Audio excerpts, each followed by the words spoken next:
Good evening, everybody. It is Monday night, my friends, so I am going to jump back into some coding here. So we're trying to get the chat going a little bit. Trying to scrape the chat off the page from YouTube here. And I was running into a little bit of an issue with the where's it at? Running into a little bit of an issue with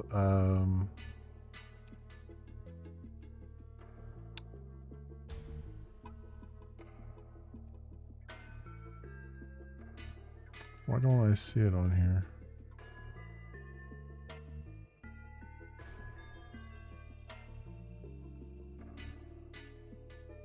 Oh, here we go. Why doesn't that show? Weird. All right. Ran into a little bit of a problem with HTML units here. Where I'm trying to add some polyfills and they just don't have the ability to do said things. So I'm going to jump in and try to add it at least locally to see if this fixes the issue that I'm having. Whether or not it actually fixes the issue is another story, because obviously this is kind of a whack-a-mole situation where you fix one thing and then you see what's the next thing that's going to break. And is the next thing that's going to break actually fixable or not is the other question there. So I think the first thing is, let's go, where is this at? Oh, that's, why did that paste like that? Why that suddenly, oh wow, that's weird. Why is that suddenly paste in there? Anyway, what I want to do is see where this is in the Package Explorer. Okay, so it's under polyfill here. So let's just do Let's do a new class. Call it abstract.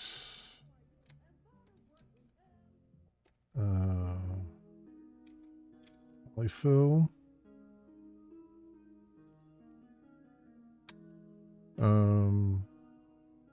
Oh, I can just do it here. Should give it the abstract moniker right away. All right. So, and I think what I'll do is, I think I'll grab all of this stuff here, and I'll move it up here, and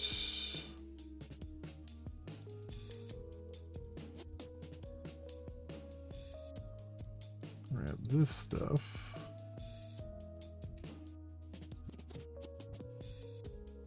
And move it up here.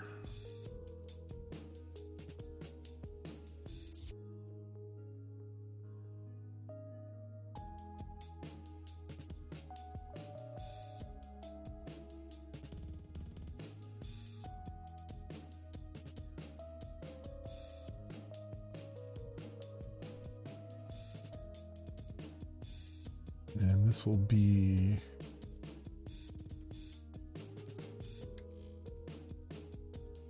abstract polyfill. Or I can just say actually extends. That works.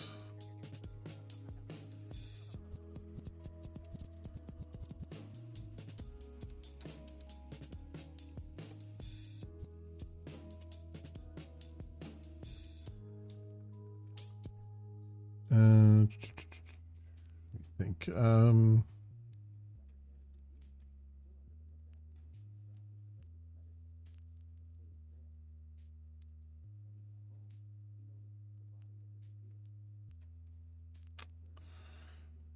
so we can do E extends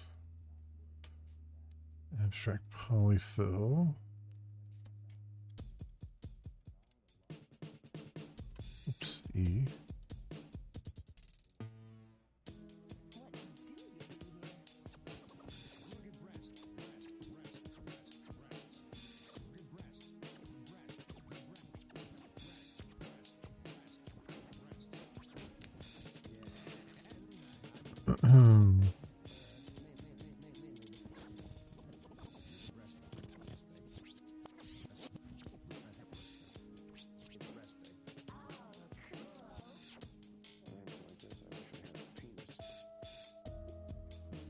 Actually, this one is not. This one's not appropriate to have at this level. Let's fix this again.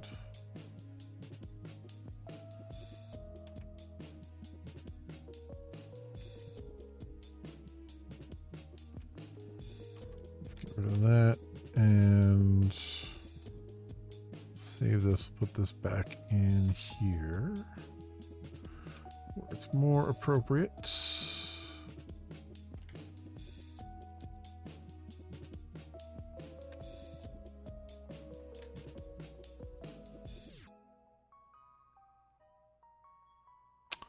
That is not visible. All right, so we'll say rejected. I guess I need to do that for all of them, right?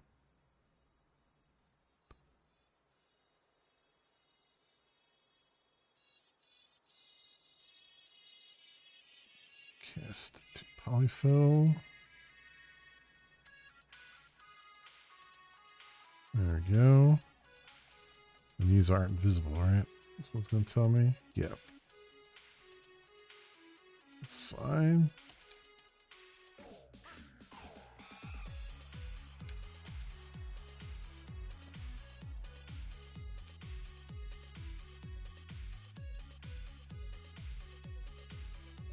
Cool. And put it's not a whole free argument string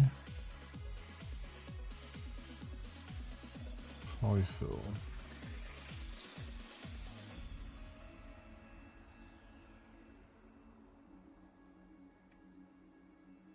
Really?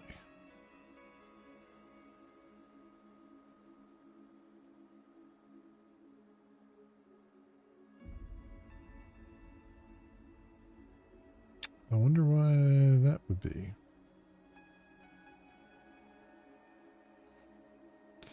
It's a map, string, and then abstract polyfill.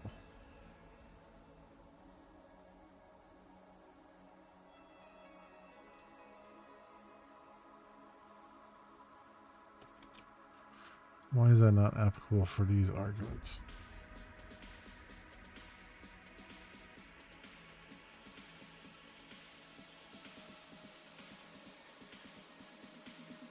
Let me try let me just see if it's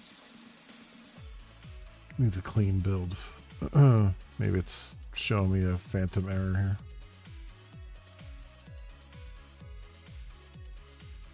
Nope, it's really upset about that.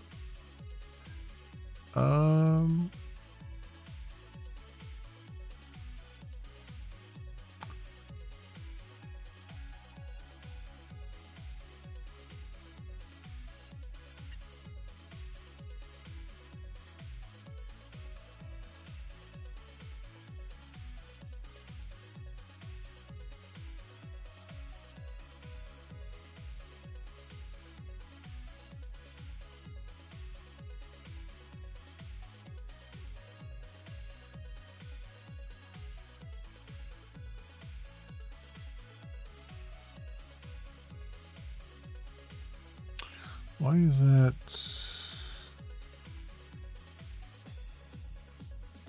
having an issue?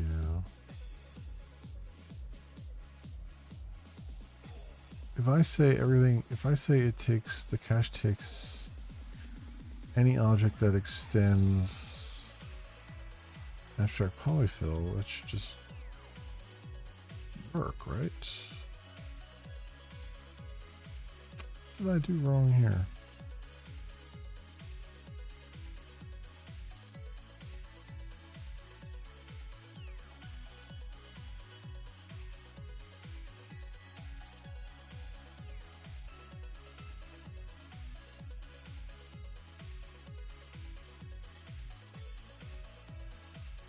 This is the one thing with generics. Generics are really good and really powerful, but sometimes I get really confused when I'm using them.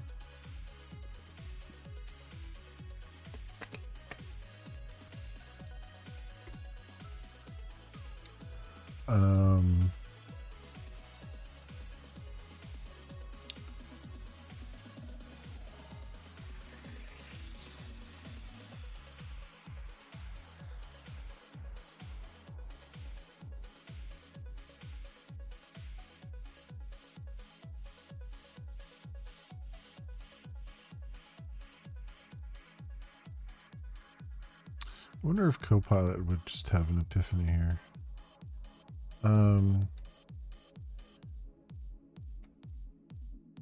Why am I getting an error on line 45? And what would be a way to fix it using Java generics?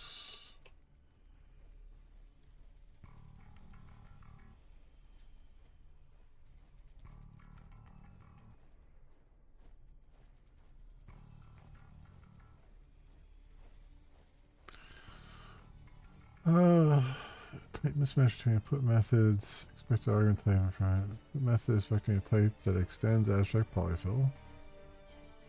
Try to pass an object of type polyfill, which extends abstract polyfill. both and subclasses. Here's how you can do it. Super abstract polyfill? What is super? Accept abstract polyfill and any of its subclasses. Super? What is super? Wait a second. Why have I never heard of that? Java generics. Super keyword.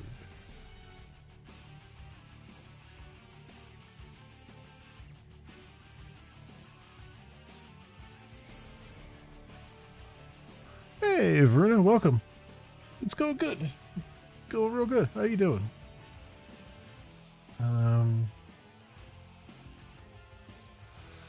Clear collection like that. Obtain some objects, so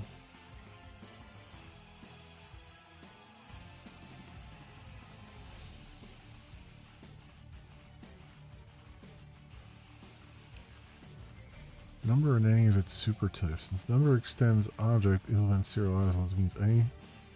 The only types that are currently captured convertible by list super number are number object serializable. You can add you can't add new object to list number or list serializable since that violates the generic. And this super number, it's been a help ballot wildcard capture works.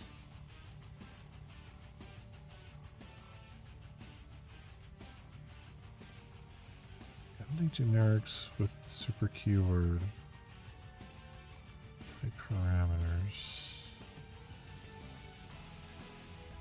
Opposed to a wildcard is illegal simply because even if it's allowed, it wouldn't do what you'd hoped it would do. The open super vol reference type and everything is an object, effectively no bound. Okay. Non-array example.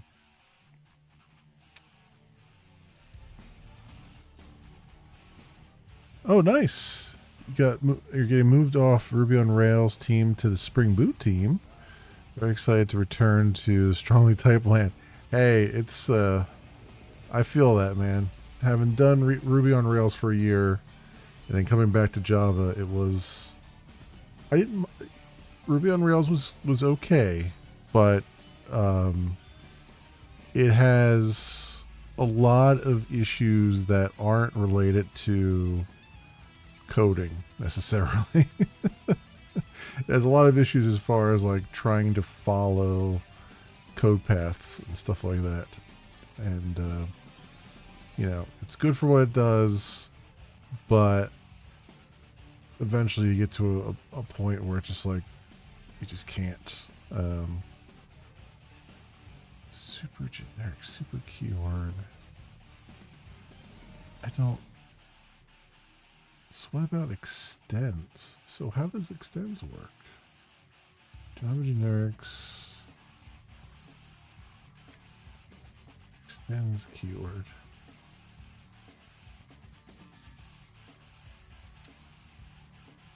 When do Java generics require extends T instead of T, and is there a downside of switching?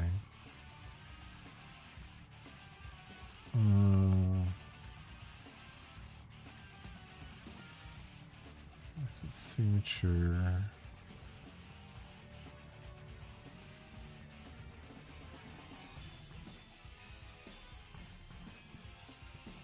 T extends some class when the actual parameter can be some class or any subtype of it.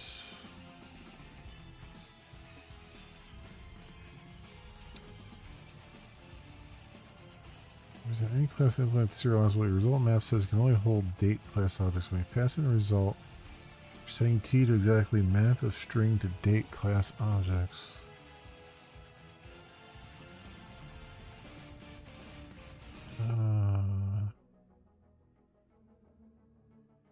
Wait a minute.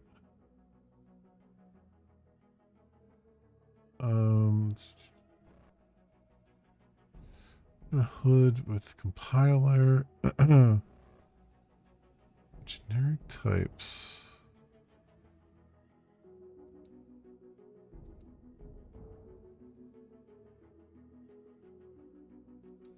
So I want say parameters.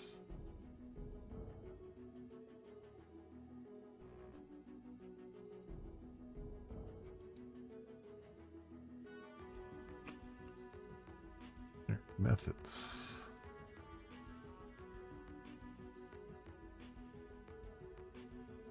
A extend. Okay, here we go. Method with type parameters. A extends comparable. Comparable. No, that's not it either.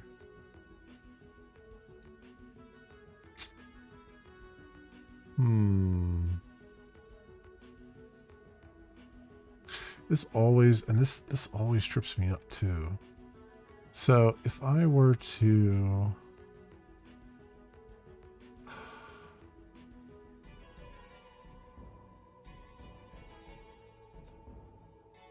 yeah, this always trips me up.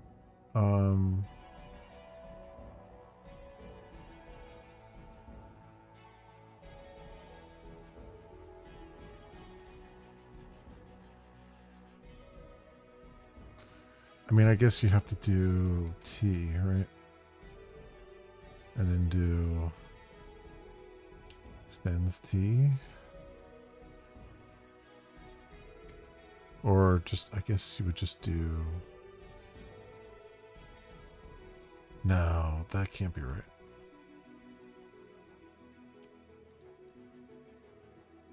I don't understand why... Extends abstract polyfill. I don't understand why that would...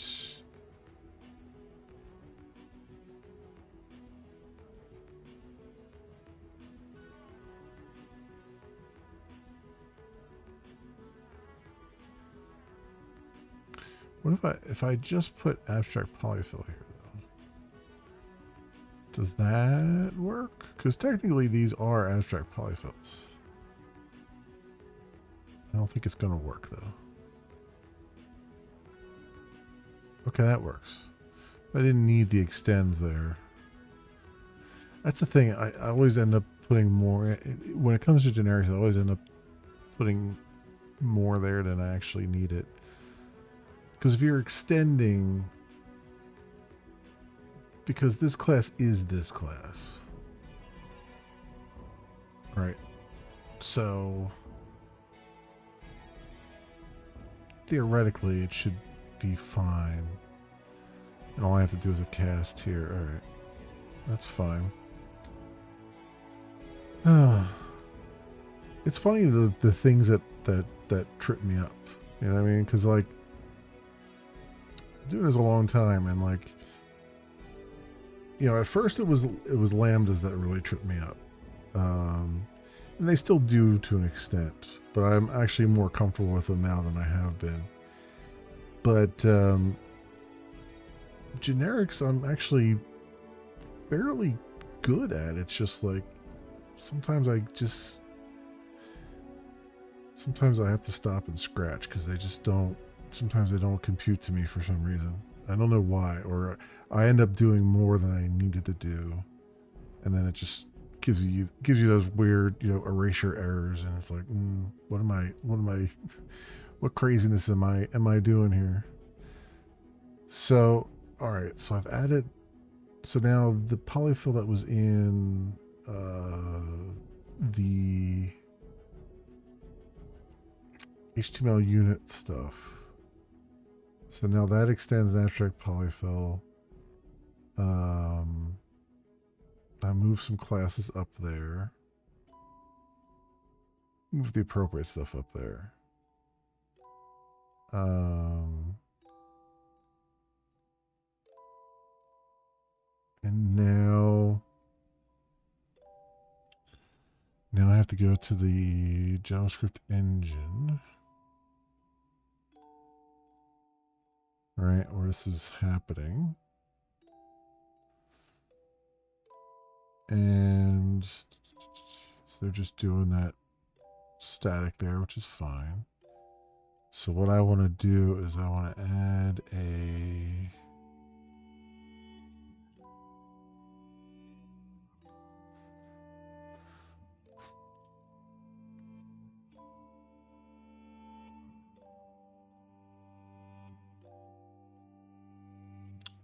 So probably do private lists, abstract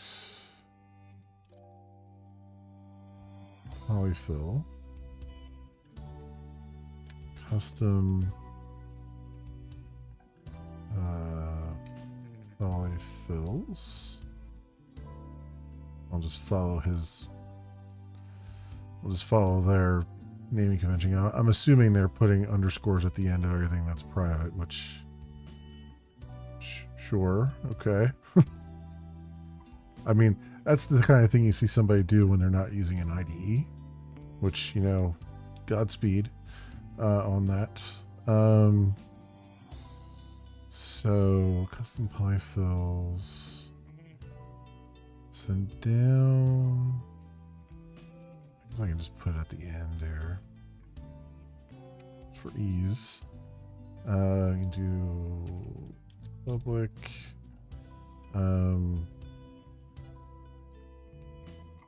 Is everything static in this class?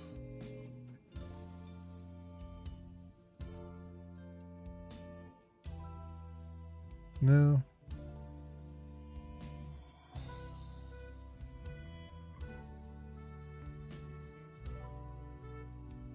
And this wouldn't make sense to be static, so let's say public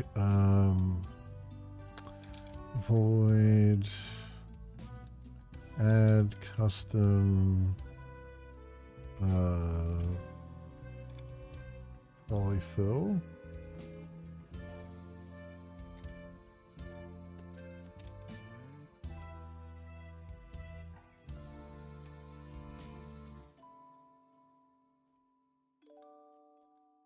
All right, and this dot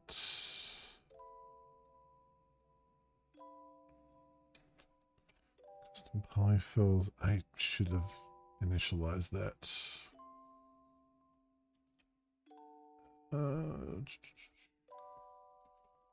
New array lists. There's no point in not initializing that.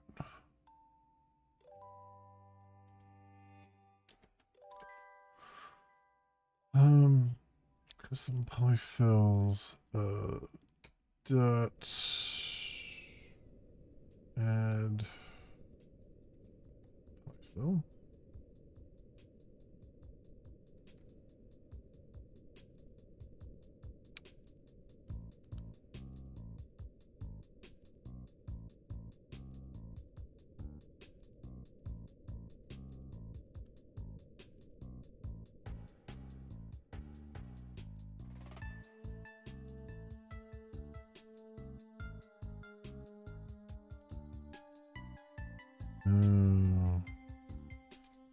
Clear custom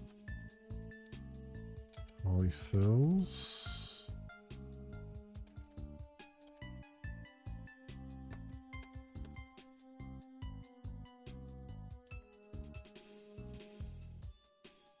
Okay. And I might as well put a get on it too. Public list abstract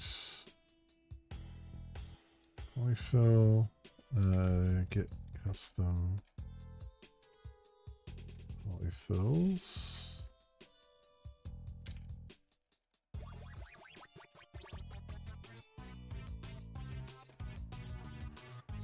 Okay, so I got that.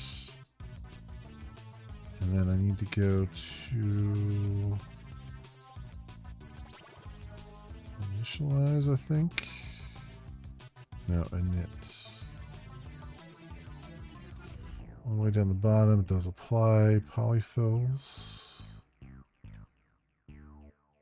Alright, so then in here, I just add if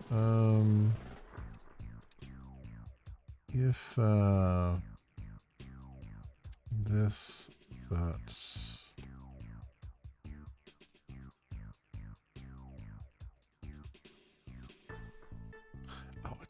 static. You freaking bastard. Why would you make this static?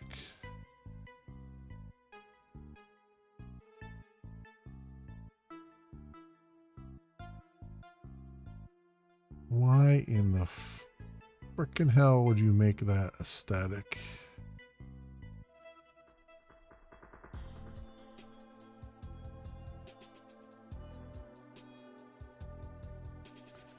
Well, alright. Screw you then. We'll just do it the right way. Private. Oh no, I can't because it's going to have to be called. It's going to be called from a static context, right?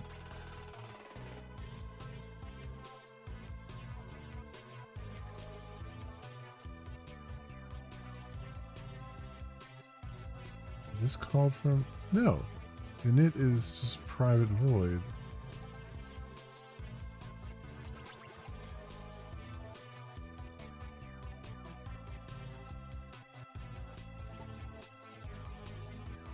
So is initial. Good lord, man. There are some weirdness in this library. All I can think is that they made that static because they were maybe to test. They're probably doing it so that they could expose it for unit testing or something. And I'll bet a whole bunch of money that they were probably doing test-driven development, because this is the kind of nonsense that comes out of test-driven development, right? Where it's like you look at this and you go, everything's private and instance, private and instance, private and instance. And suddenly you come across a public static method, one that no one's ever going to call. It's not really part of the API, but it's there because we got to make those unit tests green. We have a red test. We got to make it green. It's like no thought put into the actual practical design of it.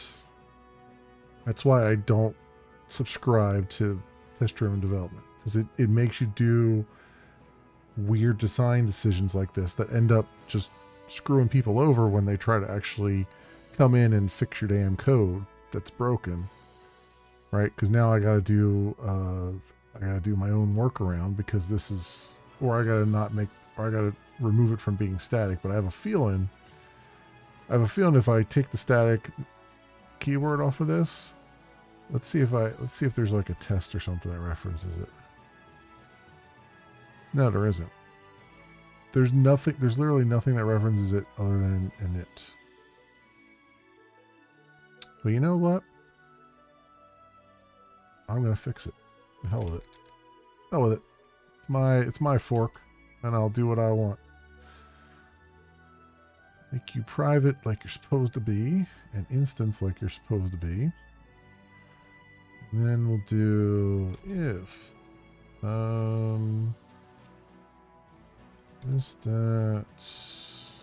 custom polyfills that is empty. Say if not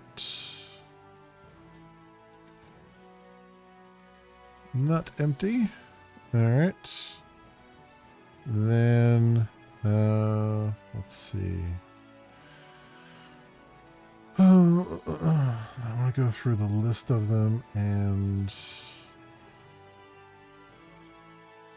apply them. So it should be just a matter of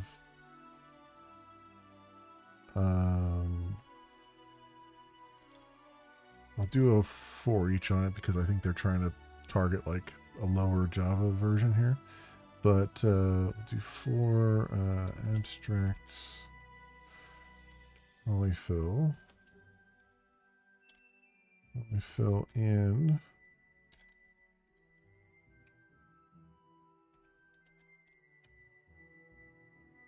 and we'll say I filled that. Apply. Context scriptable. Boom. Okay. So then, let's truly make this a fork and go in and change their POM file. So I don't have clashes here. So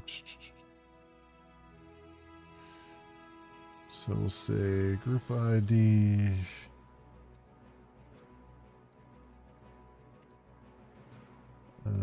HTML unit fork.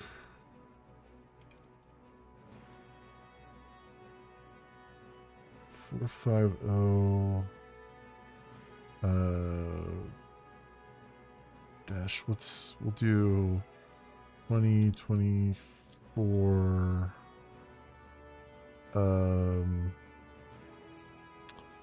0923.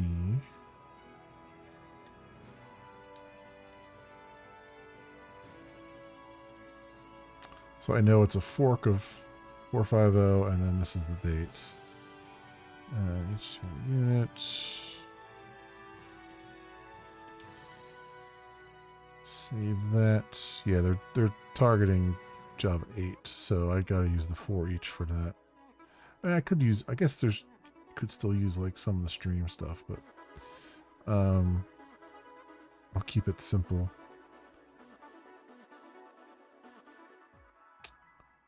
Version, check style build, code checker. They do have a check style on here. Spot bugs. What's they got running here? Even site, yeah, that makes sense. Java doc plugin.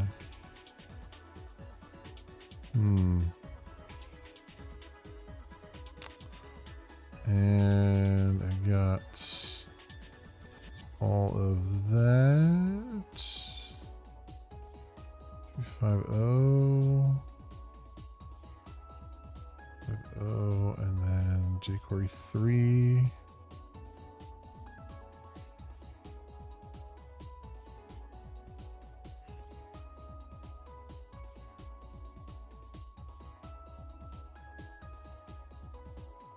All right, Bing, see ya. Let me see. Oh, it closes. Do Surefire. AC. Surefire plugin. Surefire plugin. Where are we at? Netscape.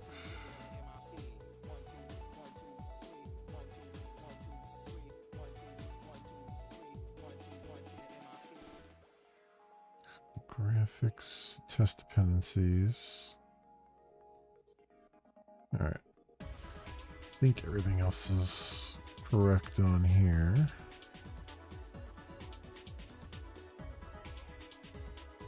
I just want, there's no repository on here, right? Oh, there is. Distribution management. I'm going to comment that out right now.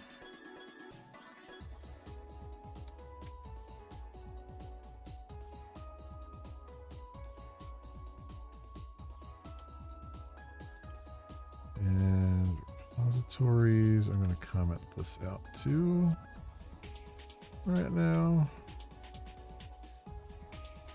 Just so it's not, there's no possibility that I'd accidentally upload anything. That would be good. Okay. I don't think I would have the ability to upload anything, but just I would be absolutely certain.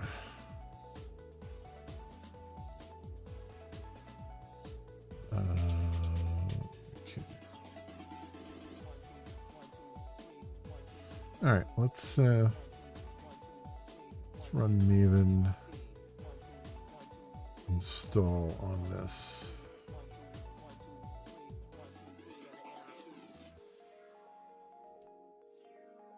See what happens.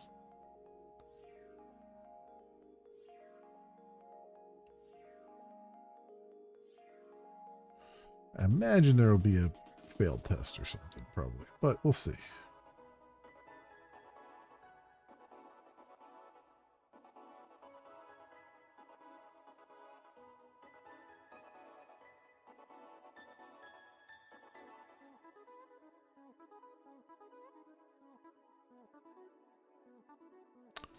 Some stack traces, but it must be succeeding because it's continuing to run.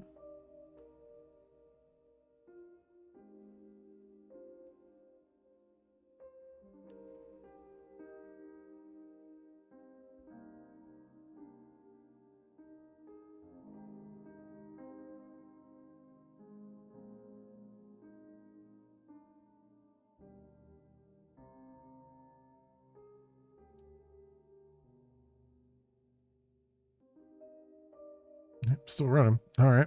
So far, so good. So far, so good.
Okay, still going. Wow, got quite an extensive test runner here.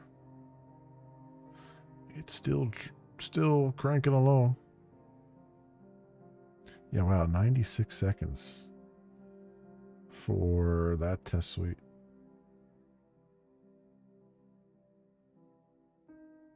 I mean, that's a good sign. It's a very good sign. I mean, that's one of the things I need to do sooner rather than later is start to get a test suite together, too.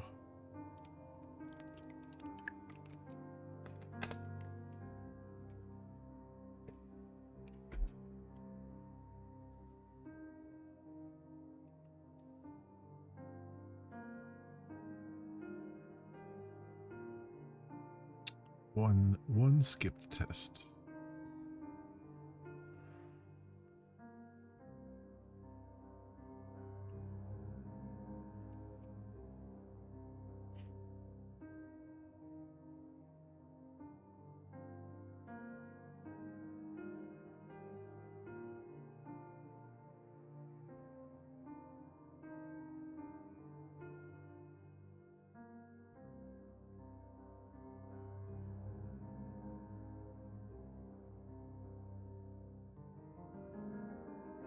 Oh, all right. Just kind of waiting here while these tests run, but so far so good. So once this is done, I should be able to point my point the Magenta Breeze War POM file to this forked artifact for HTML unit. And then I should be able to hopefully just implement another class that extends polyfill added in as a custom and then have it apply. And then that way and I already have the polyfill itself coming down, and I'm already reading it, reading the file in and stuff. That also means I can get rid of the extended JavaScript engine class because I don't need that now. I can just use the one kind of sort of out of the box. So that'll be good. And then I suspect I'll have to turn on, I mean, we'll see what happens, but I suspect I'll have to turn on the fetch polyfill that they come shipped with. I would think more than likely I'll probably have to turn on if the JavaScript engine right now doesn't support the custom elements, which is what the whole thing is here, then I suspect we'll have a similar problem with the fetch polyfill. So just want to make sure that. So we'll have to do that. But that's no biggie.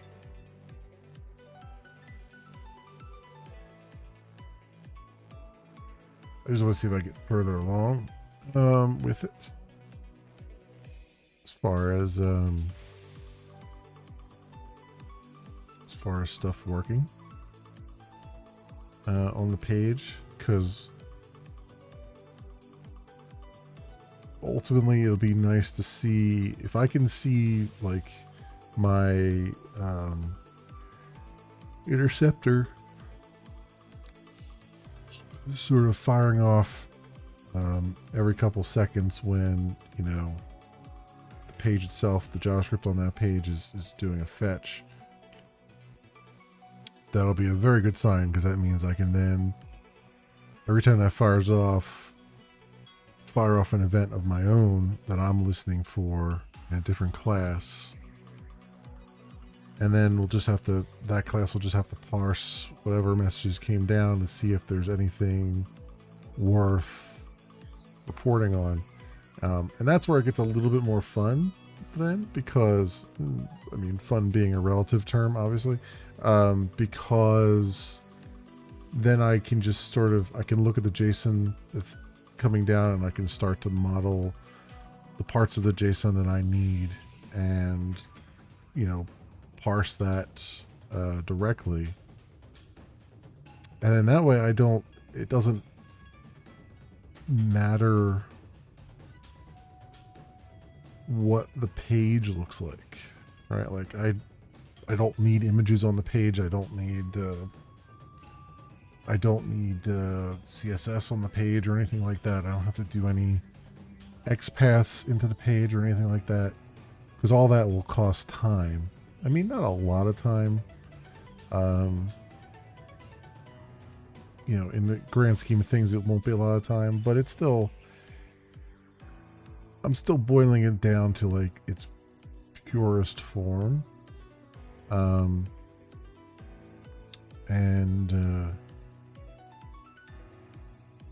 In theory, at least, by reading the JSON directly, you know, if Google restyles their chat box, or they move things around and all that stuff, if they're not changing anything with that JSON coming down, then my stuff will still continue working. Obviously, if they change that or they move stuff around in that, that's, you know, all bets are off.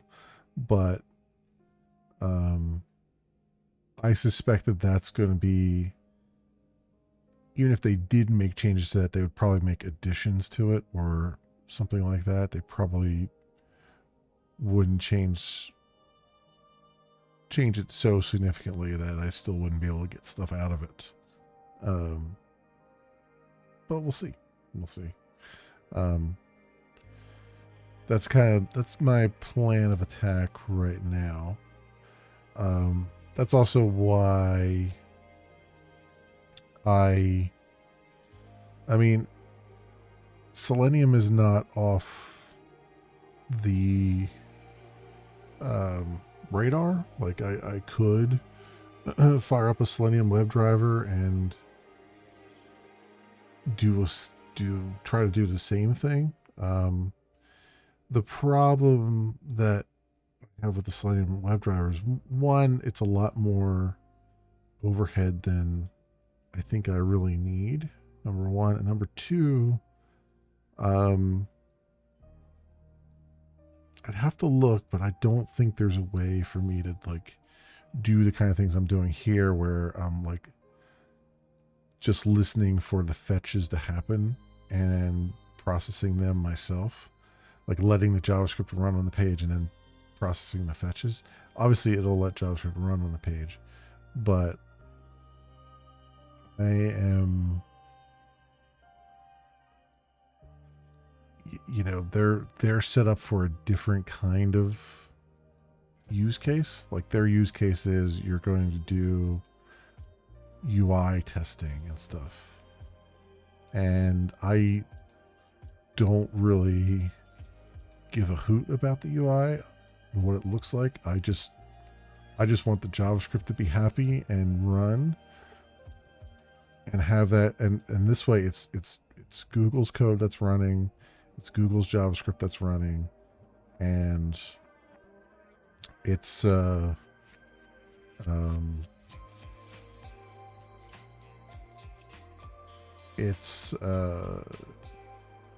not doing anything to stop that or prevent it, right?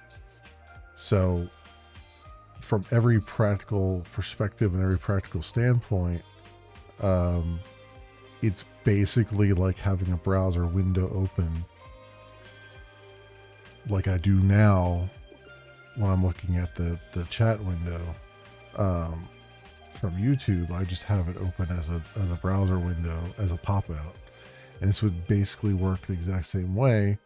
So from Google's perspective, it's just one browser window open.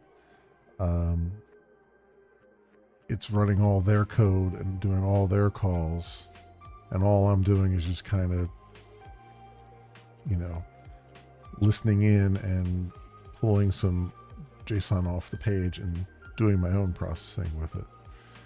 And actually, it'd be probably less of a burden because, you know, I'll have images turned off, so it won't have to download any images. Because all I need is the URL of the image, and then I can go hit the URL for it. So if somebody does an emoji or something, in theory, that's all I would need to do. Although it looked to me like a lot of emojis and stuff were getting pulled down from CSS, so that might be a little more complicated. But right now, I'll just be happy to see the text, and then we can figure out the emojis when we come to it.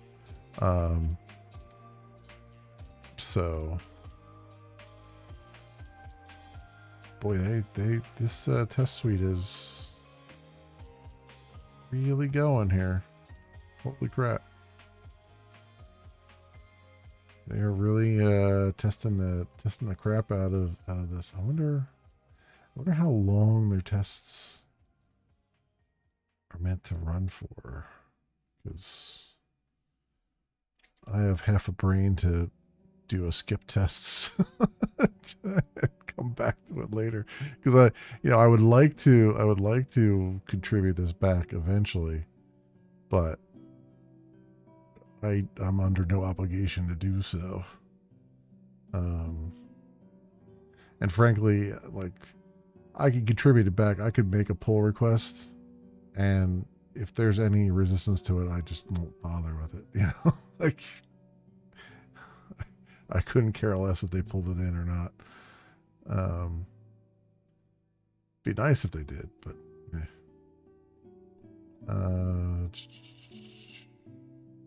does it say?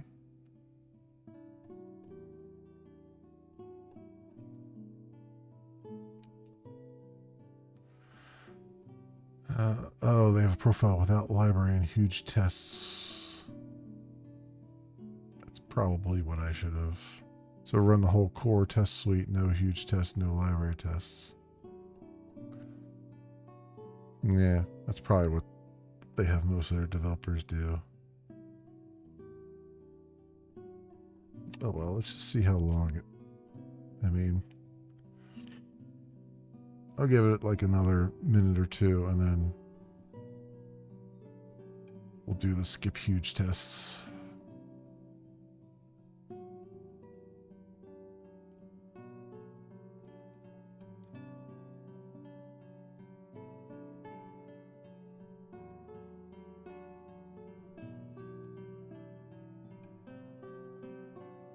Okay, a bunch of errors here. Are those failing tests or are those supposed error? That's the question.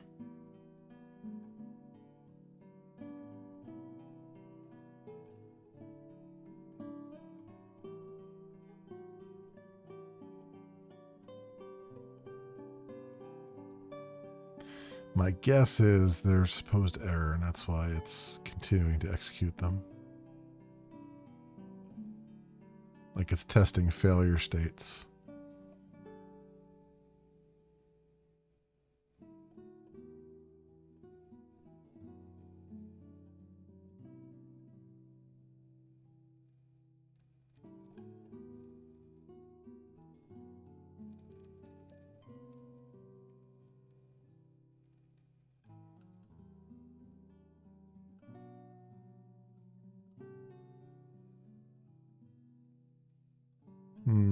Okay. Yeah, it's. I think I might kill that and do the skip huge tests here.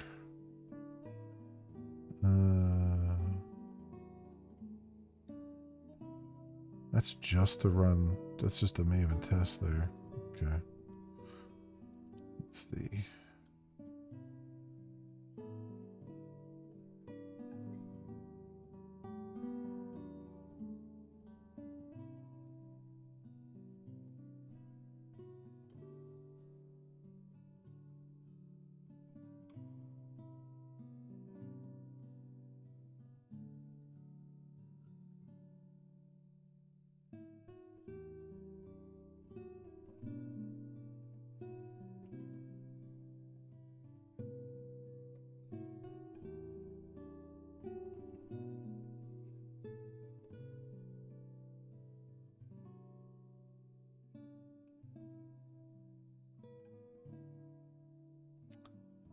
Wow. 81,796 tests run over 132.8 seconds. No failures.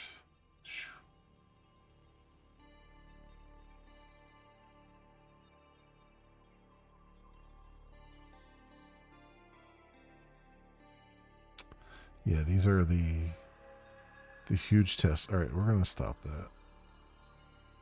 Let's just run the smaller tests here.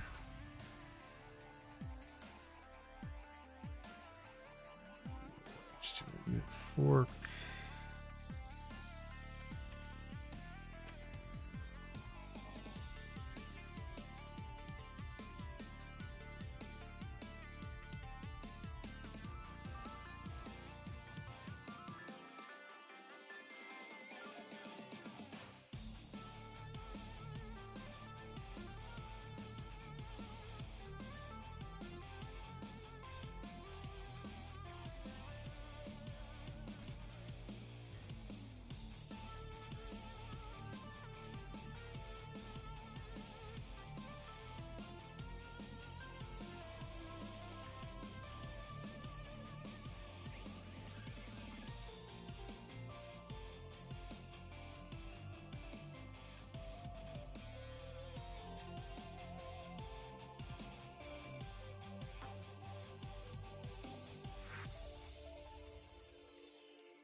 Okay.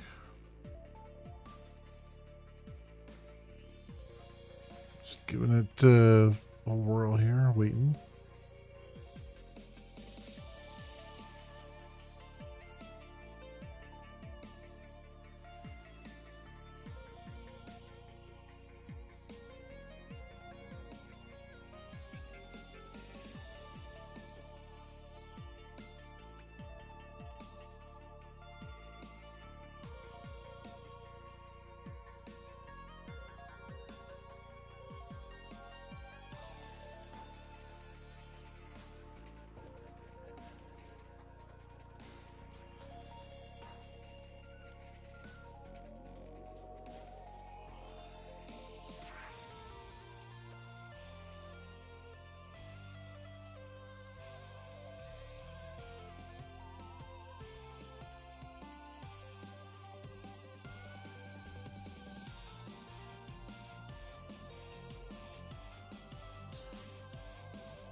I guess that's the ever-present question, right?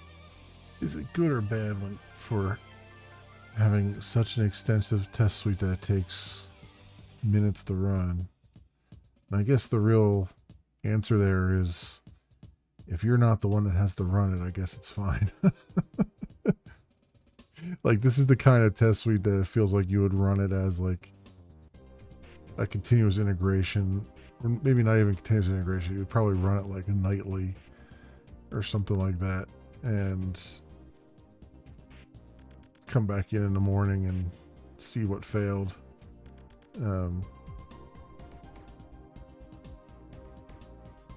Because no developer who's trying to move at any kind of pace would sit here and run even these protracted tests every time. That would be like, this is like a go to lunch kind of thing. Let me run this and I'll go to lunch, come back. So it's interesting. Interesting there. Kind of waiting for it a little bit here. And this is just running the test suite. This is not actually building the artifact. So it may or may not be worth my time to even be doing this right now.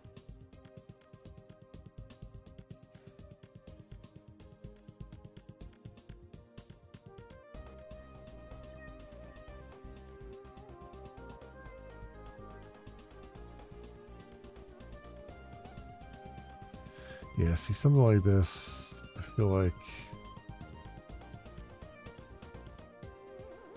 this is one of those scenarios where you need like a test suite that basically just does the heavy hitters, like, or not the heavy hitters, but like just does like a smoke test. All right. Just goes through the most basic of tests across the board. Make sure that, you know, most of that's still in working order, and then just gets out, you know. This looks like it's kind of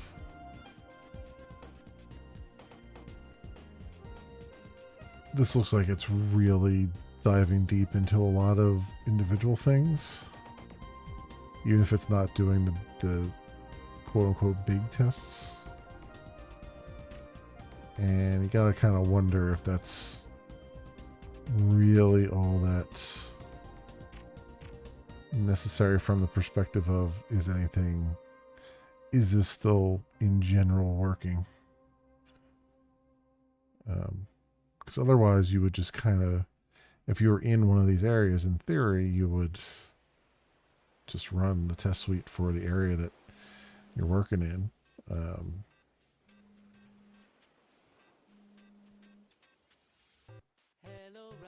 But I digress. You know, it really depends.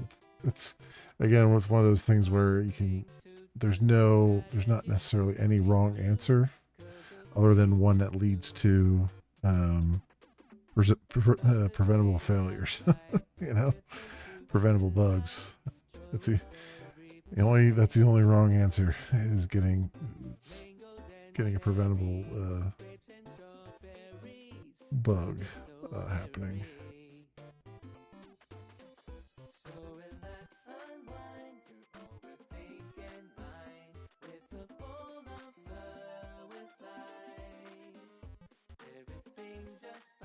Okay.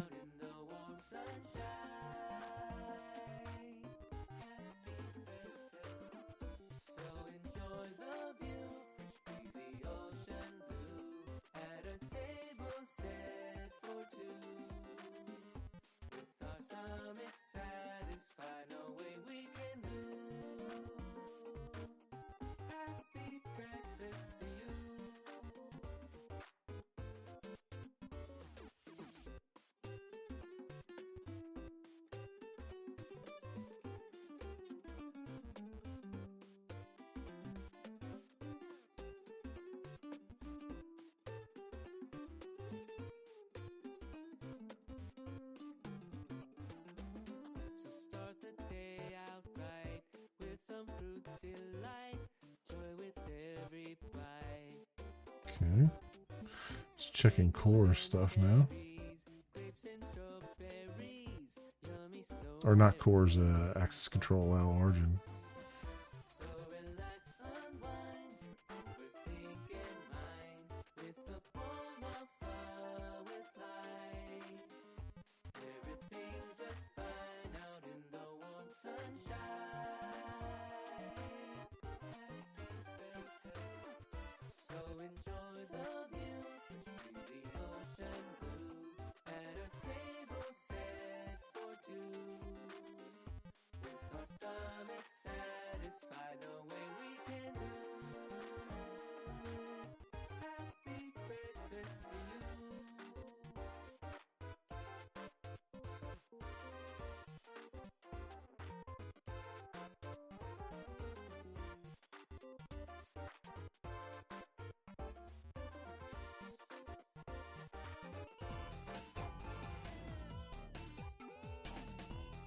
Yeah.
Yeah.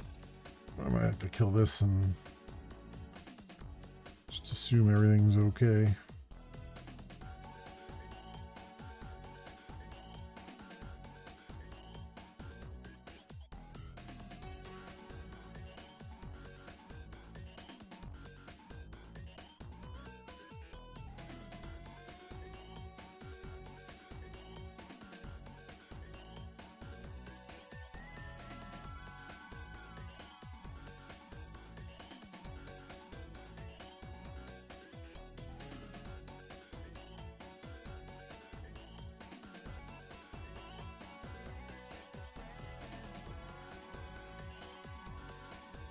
Yeah, you know what? Let's go kill that right now. And let's just do...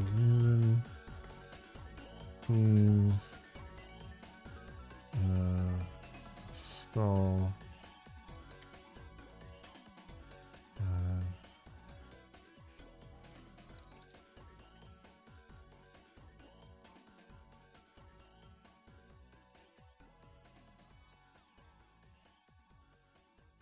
Wait, is it Maven test skip? What is the test skip thing?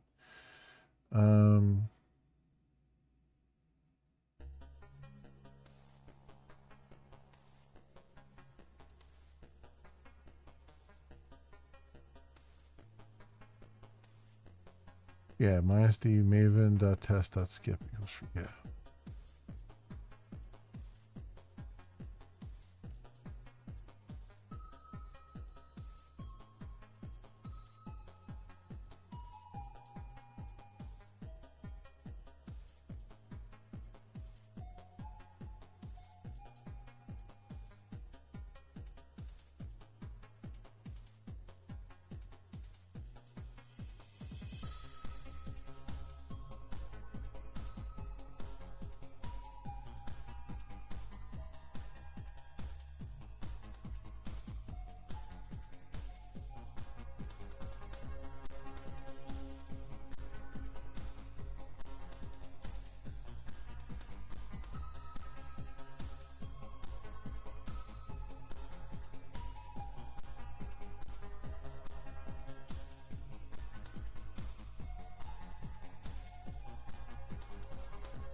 TPG,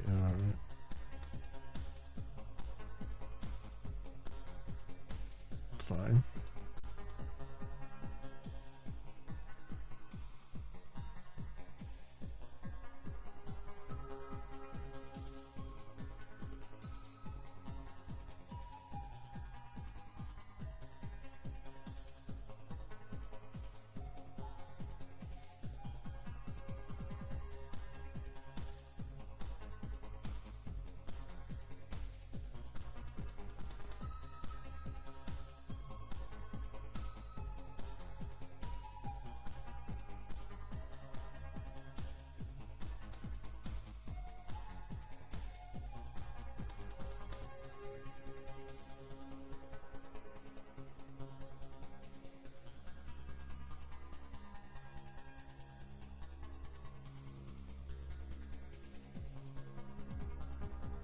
NVD is NVD API key. Oh, that's the vulnerabilities database, right?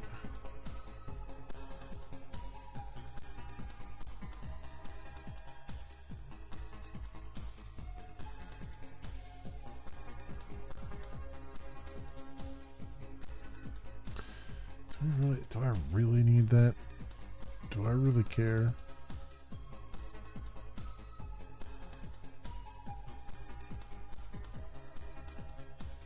Check dependencies for known security problems. I guess that's what it's doing, probably. Probably doing that by default.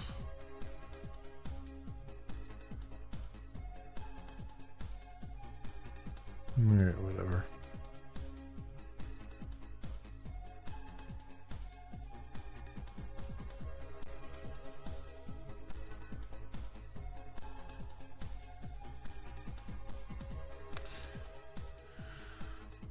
If I could skip that.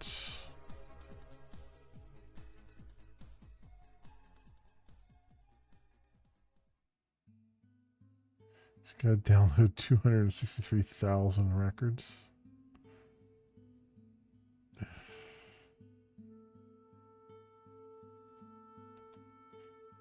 What part of the POM is doing that? Because I'll just comment it the frick out. Because what do I care?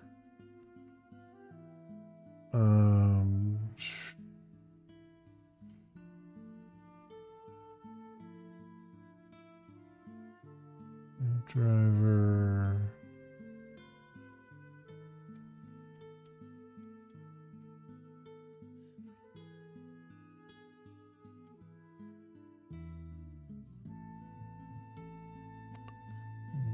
Doing tests, okay.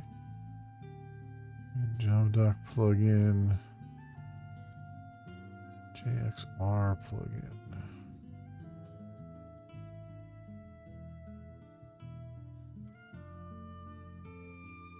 It depends.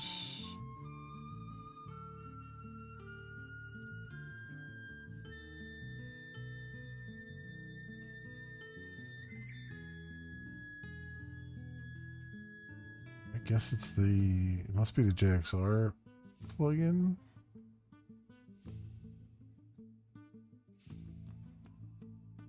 PMD, site assembly, source surefire, GPG, Maven enforcer. I think it's that. Maven bundle, GP verify.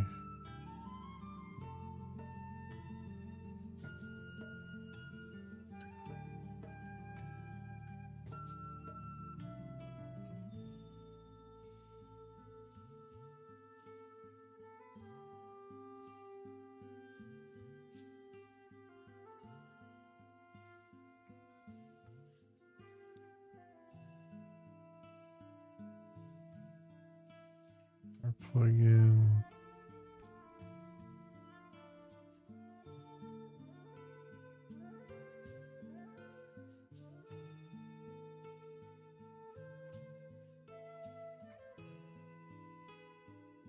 So what's the name of that plugin then?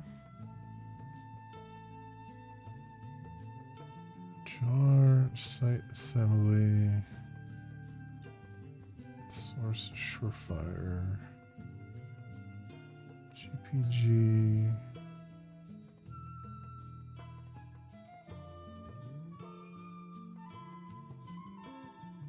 Oh, I bet it's this dependency check. I bet it's this OWASP dependency check Maven.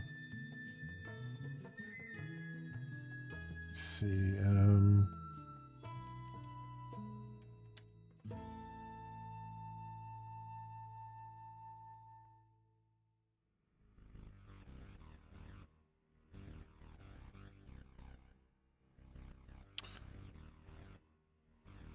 And the first time this test is executed, it may take 20 minutes or more as it downloads and processes the data from the National Vulnerability Database.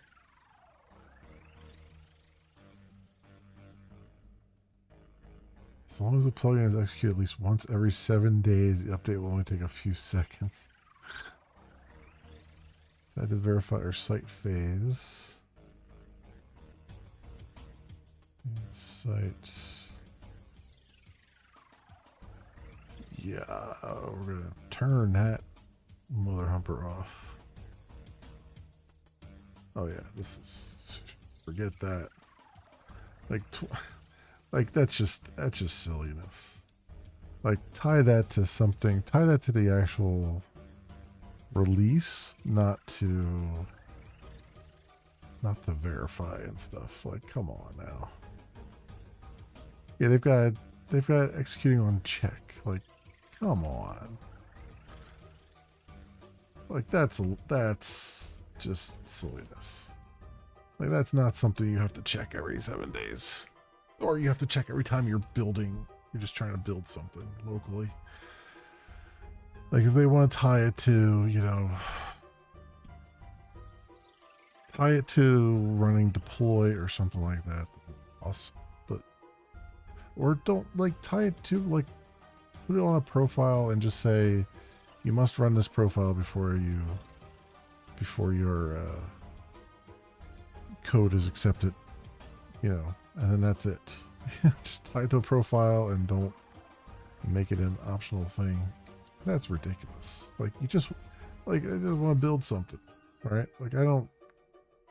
I haven't done that much to warrant all these freaking checks, right?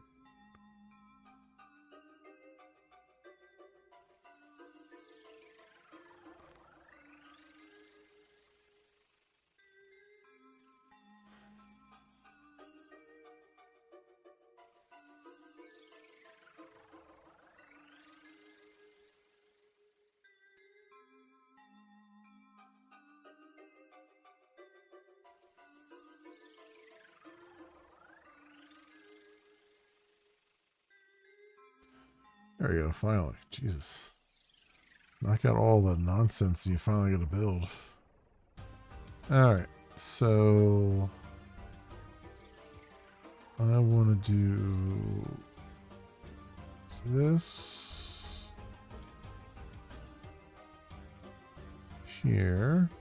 Go bring that in over on my war file.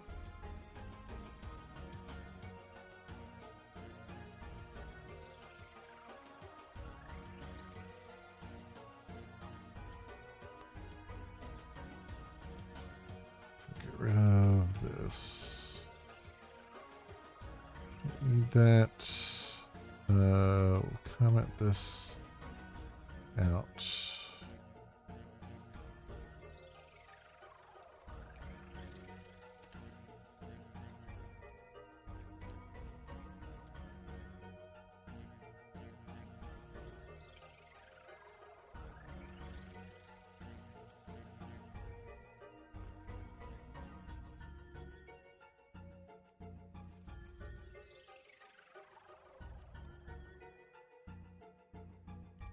Okay. So I have that there. Let's go.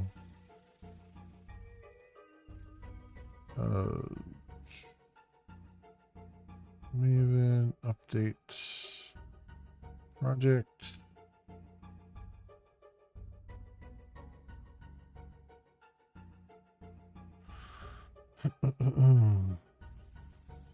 Okay. Now, let me go under here.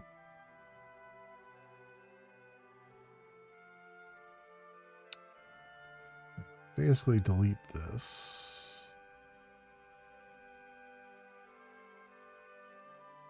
And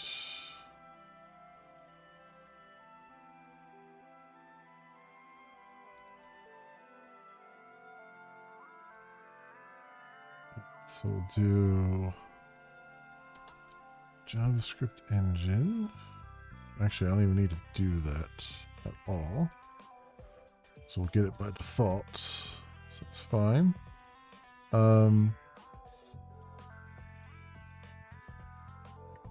What I do need to do is, so where are we at here? We got a loader.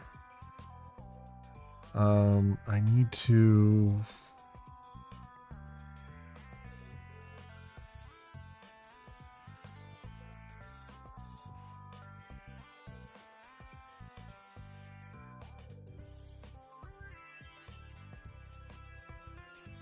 still need loader here, I think.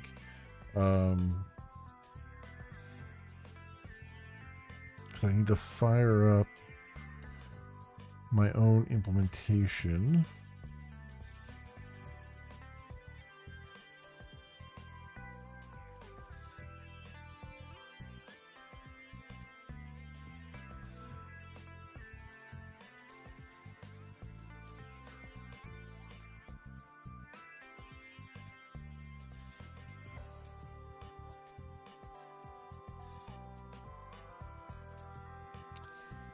I'm gonna grab from here.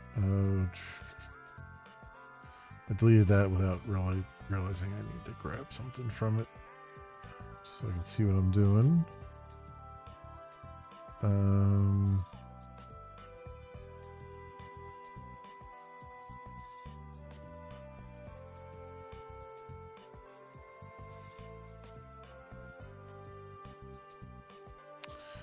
I just want to get this path and stuff out there more than anything else. So I grab that. So I'm going to do new class. I'm going to say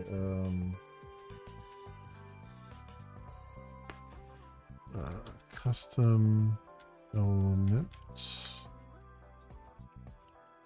polyfill. And it will superclass abstract polyfill.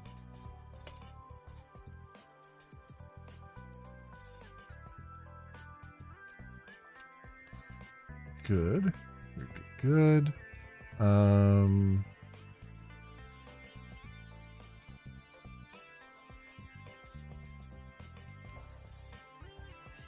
I need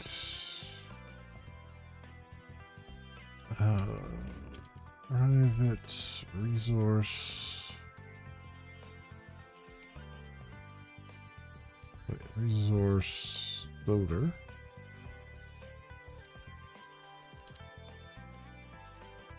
Loader.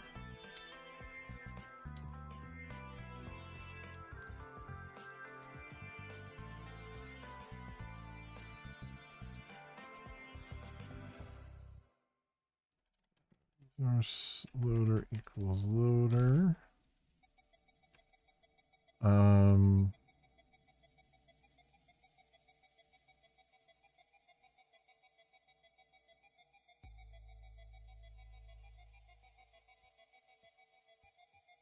Okay, I'll just say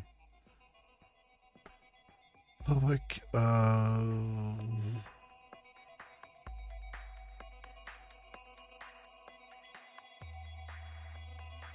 I don't need to call apply on it.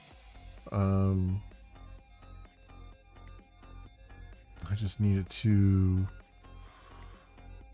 initialize.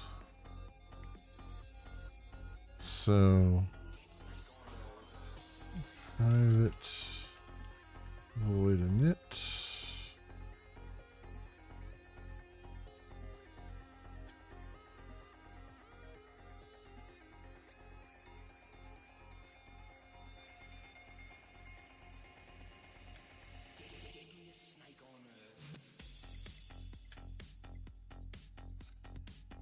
All right, so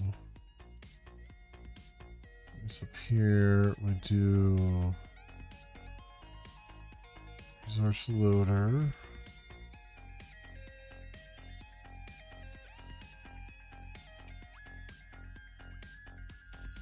Resource.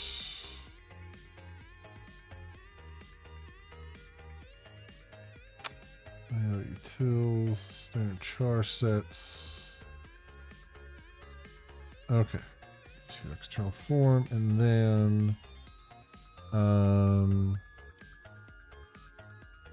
call something from, so call apply.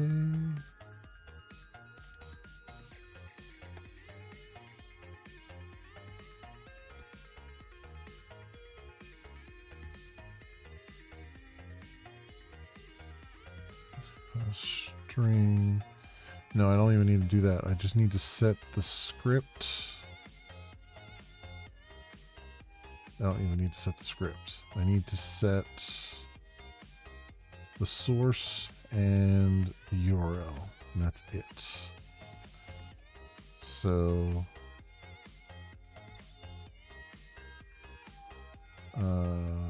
this will be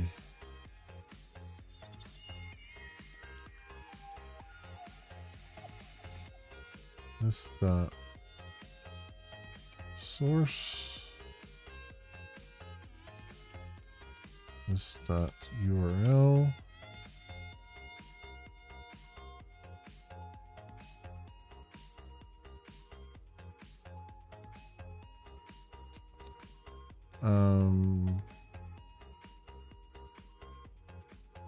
try catch. Is this also IO exception?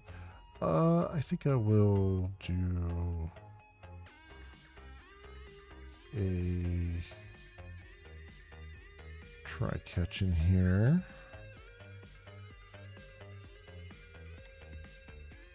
Rather than just throwing it. That. Private. Static final logger.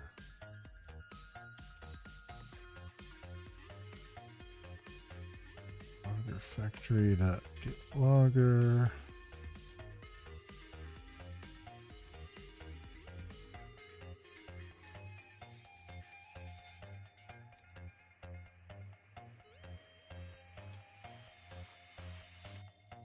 Unable to load custom elements polyfill.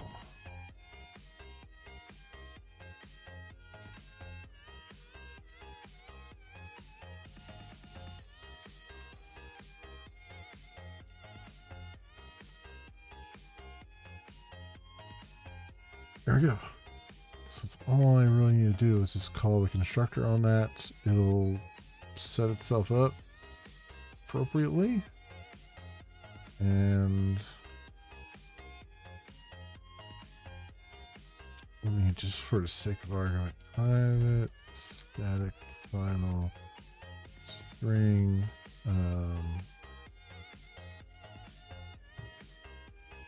fill source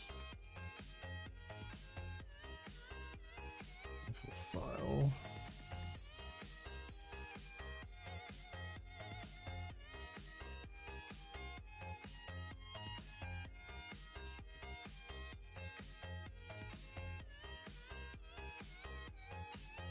All right, I'll put that here. And that's good. Wait a moment.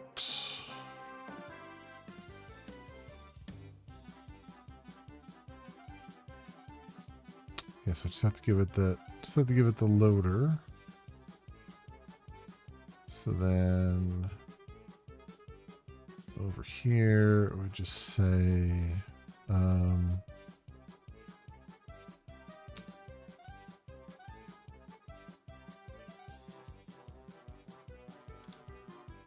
me think. Web client dot get JavaScript engine dot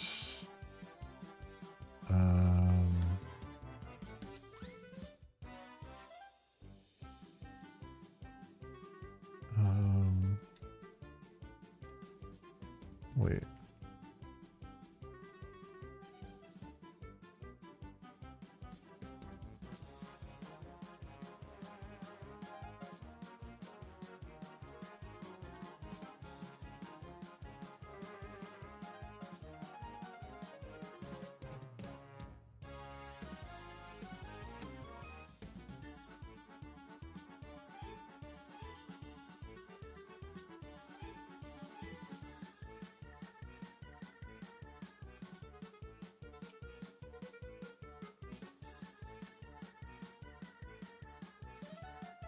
Did I not make these public?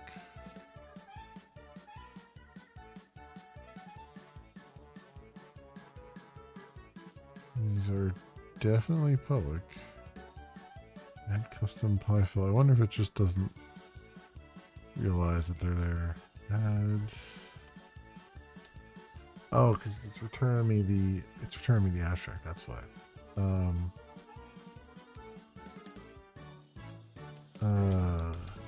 JavaScript engine. Merry Christmas, you filthy animal, and a Happy New Year. Right, I get options or get JavaScript engine.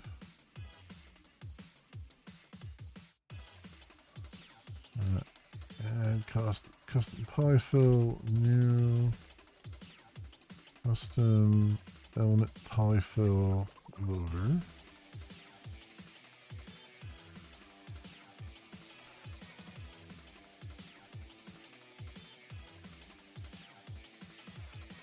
Oh, you know what though?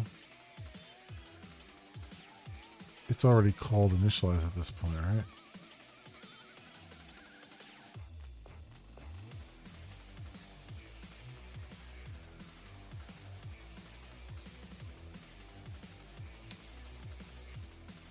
Where's the...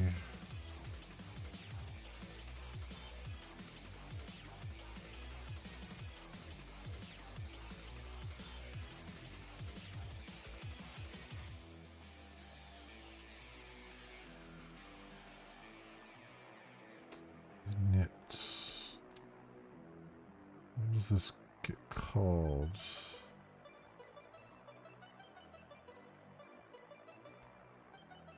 Performs initialization for the current web window.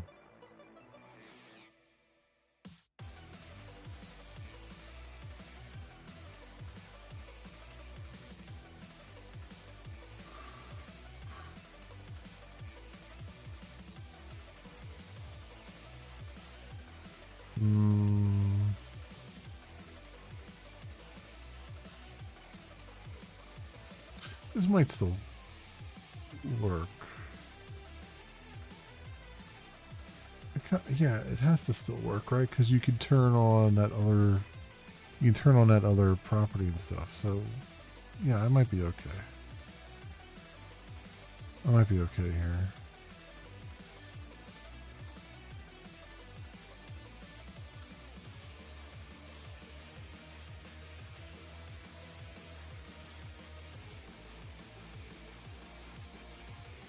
Because it's going to do it. Probably call when you call load page, it's probably, or when I call get page, it's probably when it actually does the polyfills and stuff, because that would make the most sense. Well, we'll see. We'll see what happens here. If not, I'll have to just rework it a little bit. That's all. That's all. Let's save.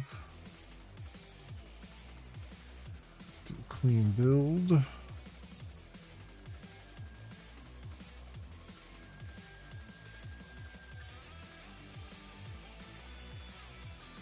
sure things are okay.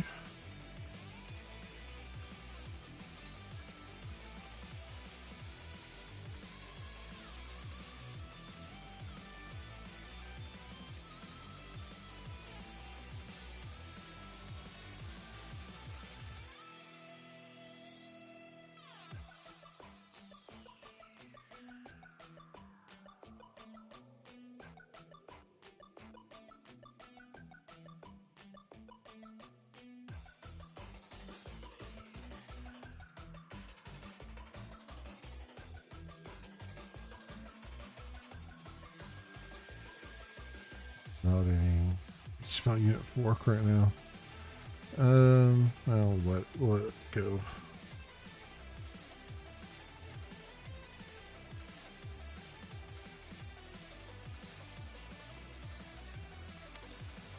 Once I commit my stuff, I can close that project, and then it won't try to validate it. Oh, Stack Overflow error has occurred.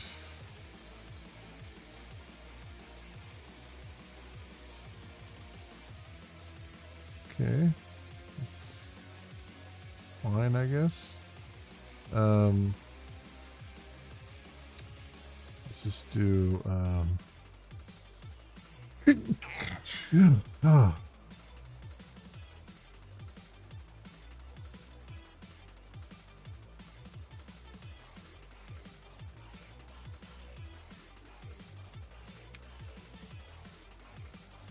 just do that. Let's get that other one for right now.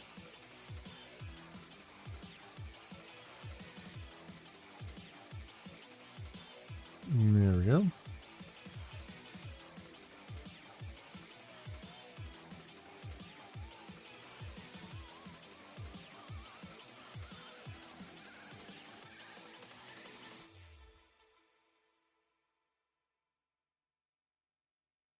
Oh, I just realized too, I'm gonna need a new URL, but whatever. We'll just see where we get with this. Where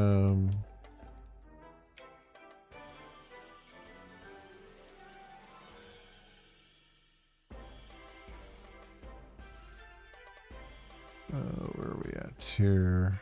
Over here. Chat browser test.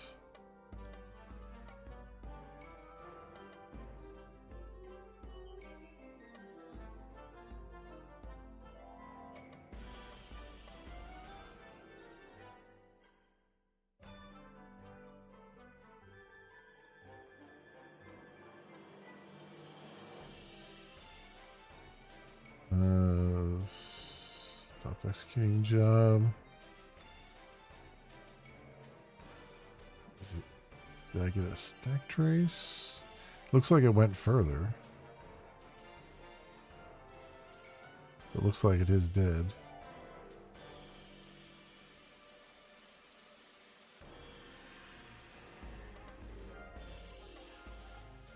Class cast exception. SVG group cannot be cast to HTML elements.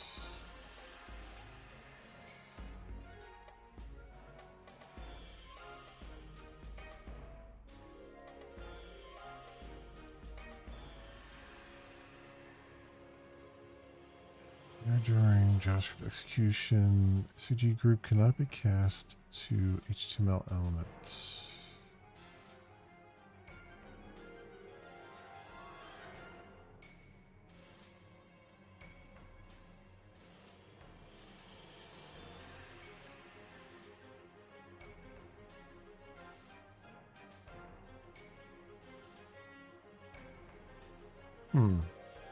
Okay. Let's see. Stop that test there. Let's see if there's anything about this.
Okay.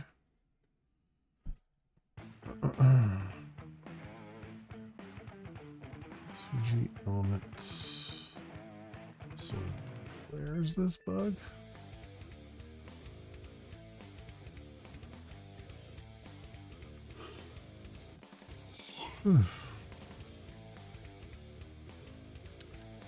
SVG group cannot be cast to HTML elements.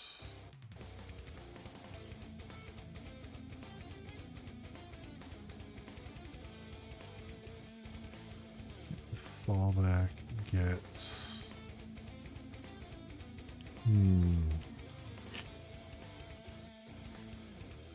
Well, we definitely got further along. So not quite there yet, though.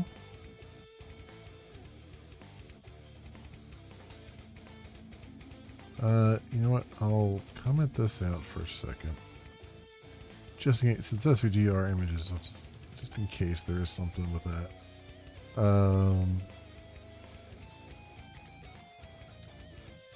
Let's also do web client, get options.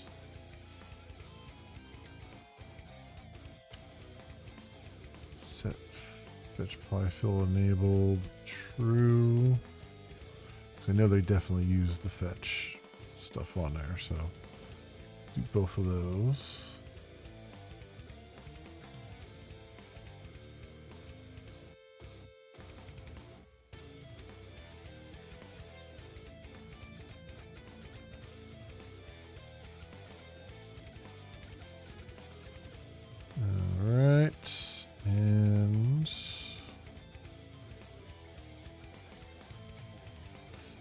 Here.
Okay.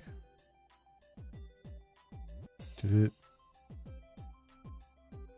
error?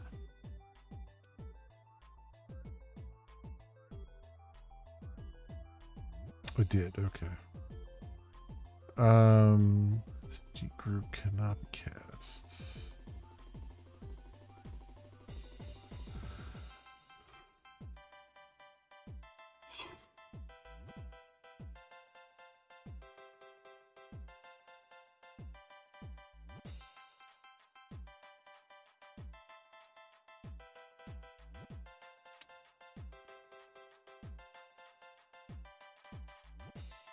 SVG group cannot be cast to HTML elements.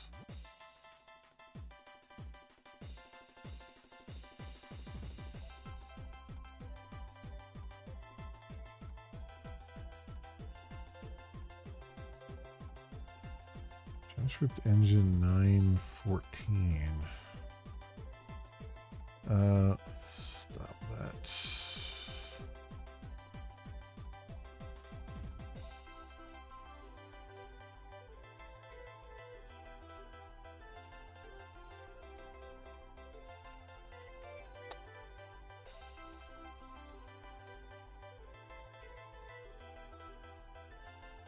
Hmm, 914.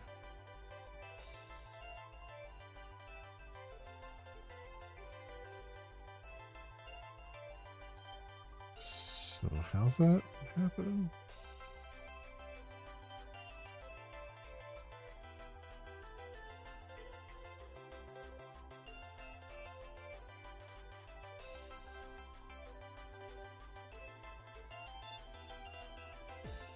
So HTML page, get HTML element by ID. HTML page 1647.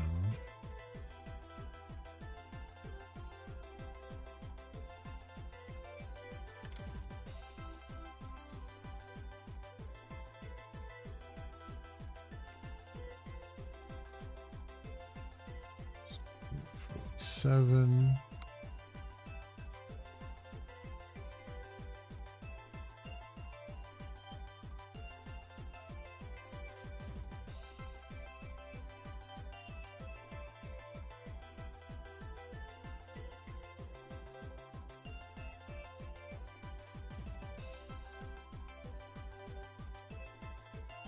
So they're trying to return an element by ID. Instead of getting an element, it's getting SVG group.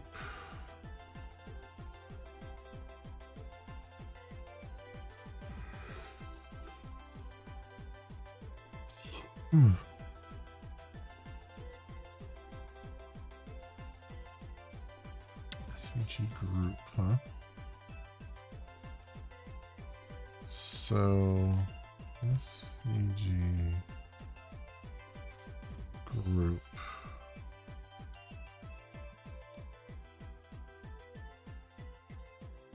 Extends SVG element.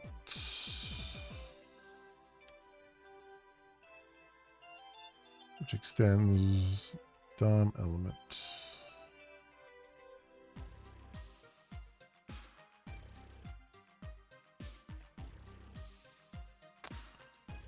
Where's this? DOM namespace node. DOM node.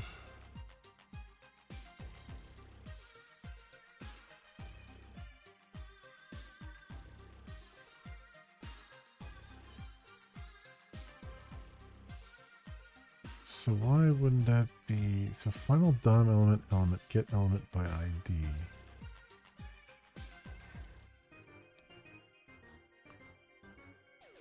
So it's finding the element. Let's bring back a DOM element. Then it's saying this reading brings back an HTML element, which is causing the problem. So that extends DOM element. So it's always assuming it's going to be an HTML element, which is a bad assumption to make.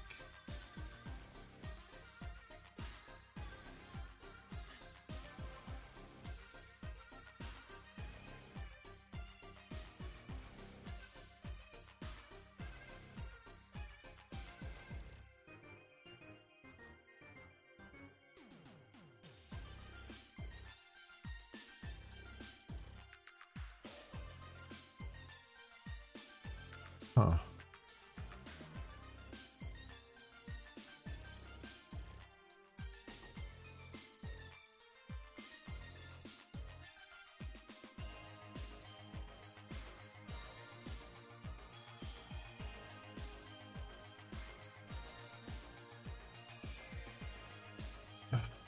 Well, that sucks.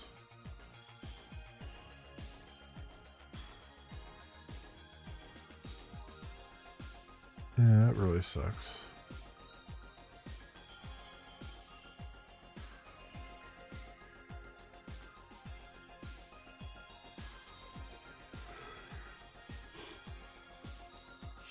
Just trying to get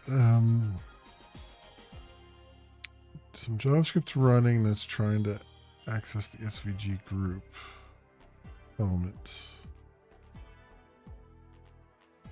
which extends eventually DOM element, but so it's finding it, but then it's trying. This is trying to then cast it to an HTML element.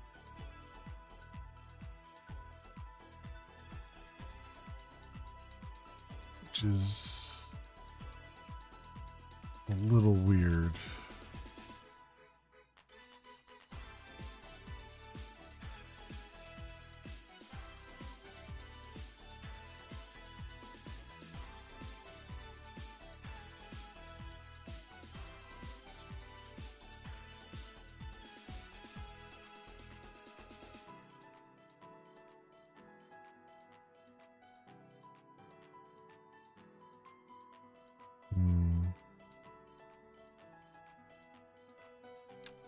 This was get with fallback, right? Yeah, window get with fallback. Window Java 1454.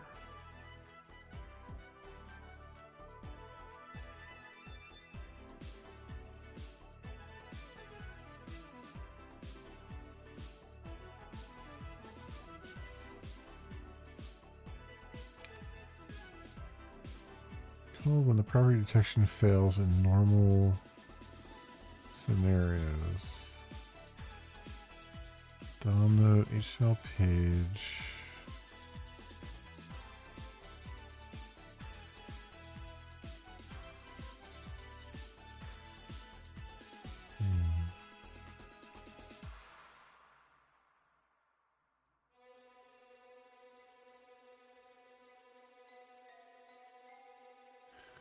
Yeah, this is assuming an HTML element.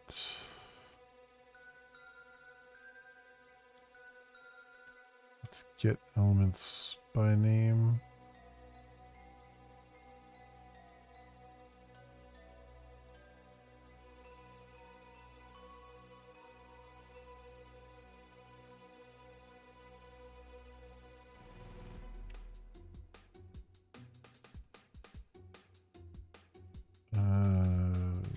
Get elements by name.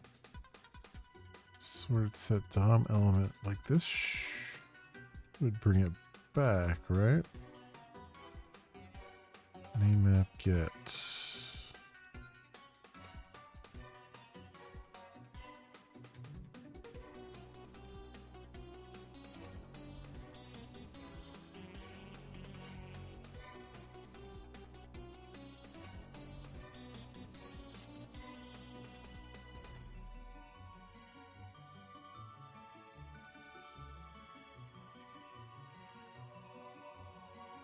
Matches DOM elements.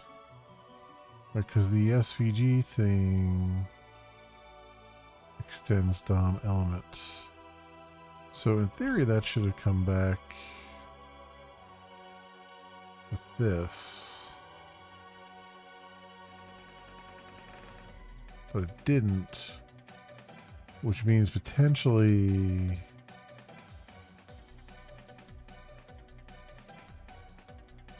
there's a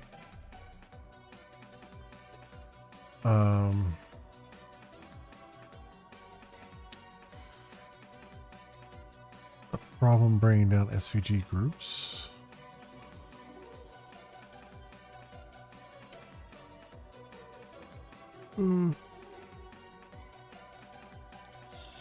Oof. Where would it be at?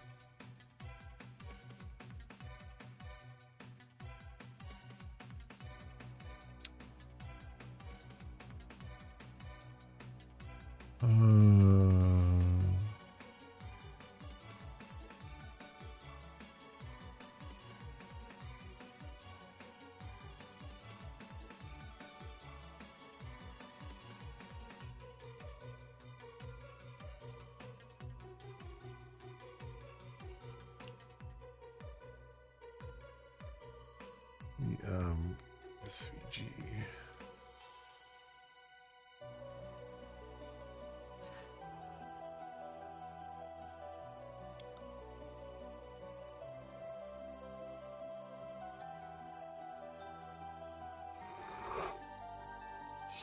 Oof.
Um, hmm.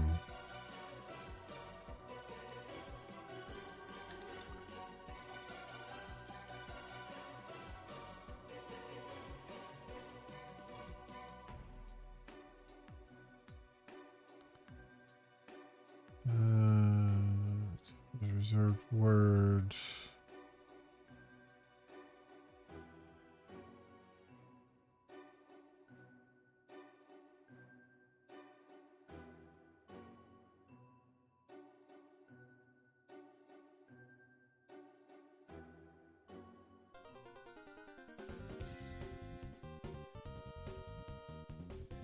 Hmm. Hmm.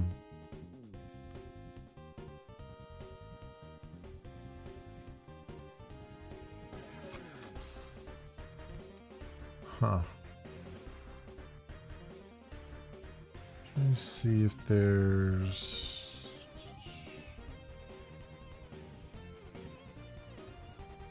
JavaScript error.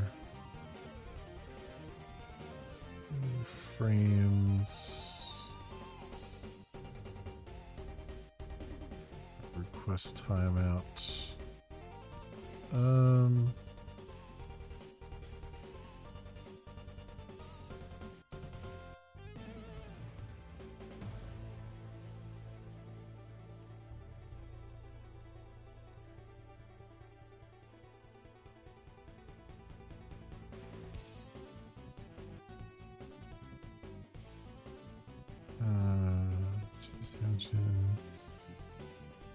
Makes it work again.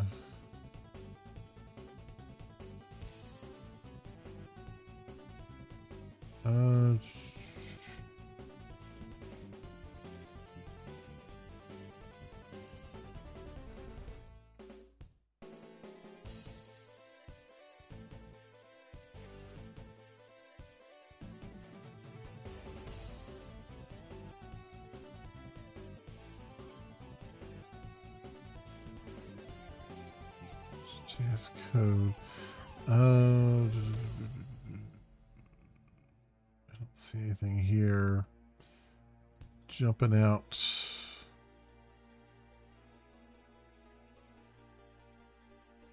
As far as that's concerned. Huh. I mean, I could switch over to selenium, but again, I feel like that's a lot of overhead for very little benefit. But it would let me see if selenium has this fixed, maybe. Potentially, but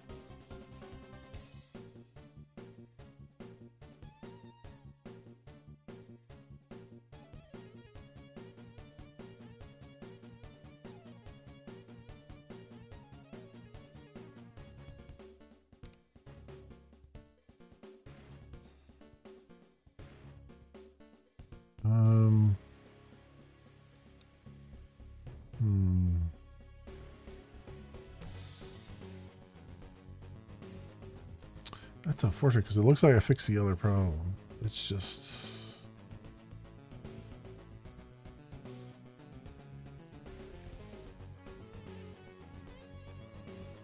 it's trying to find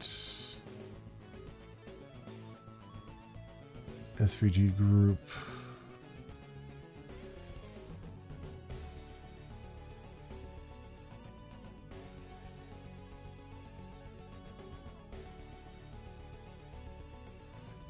What's interesting is it is finding SVG group. It's just trying to cast it to the wrong thing.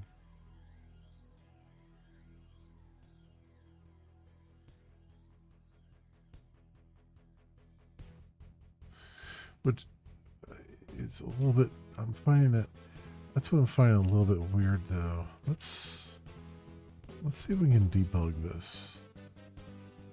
Because it should be finding it here. Get elements by name. It shouldn't even be falling down into here, I wouldn't think.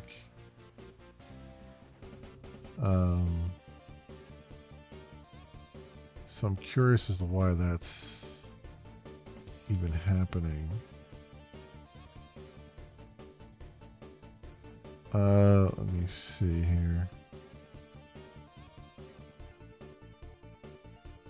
Because maybe, I mean, hell, I've got it forked. I might as well fix the problems that I'm running into if I can. At this point, in for a penny, in for a pound. At this point. Okay, so do that. So then over here. Got,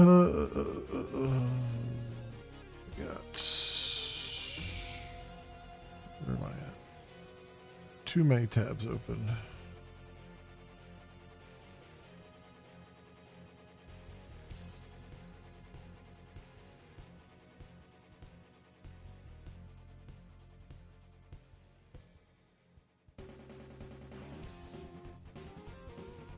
Let's, okay. So run. Okay, elements by name.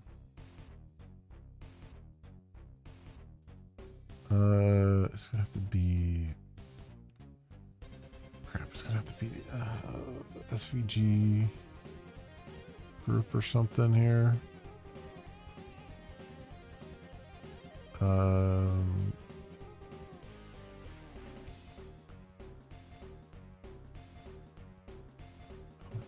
found.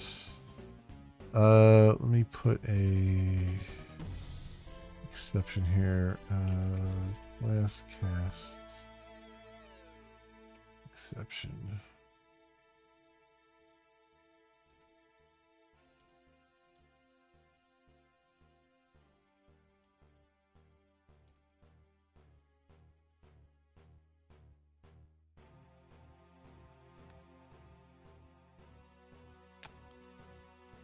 All right, so here's the class cast exception. What was the element? It's looking for a help. GID help.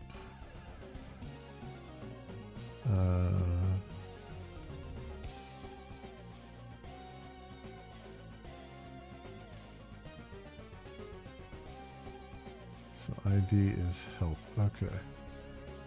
So we'll run that.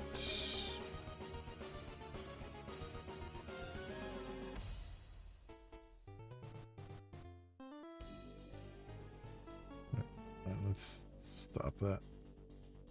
It's just bubbling up now. Where am I at? So it was, the name was, I think, help. So I'll put a breakpoint here, but I'll put a condition on it.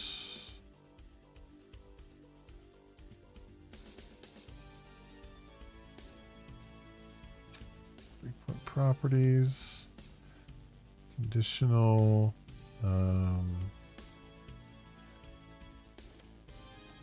help equals name.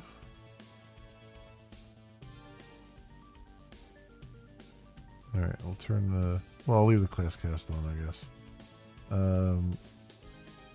So let's go back over here.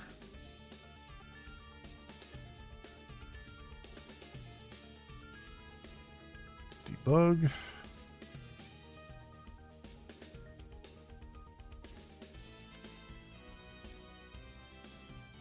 Alright. Start.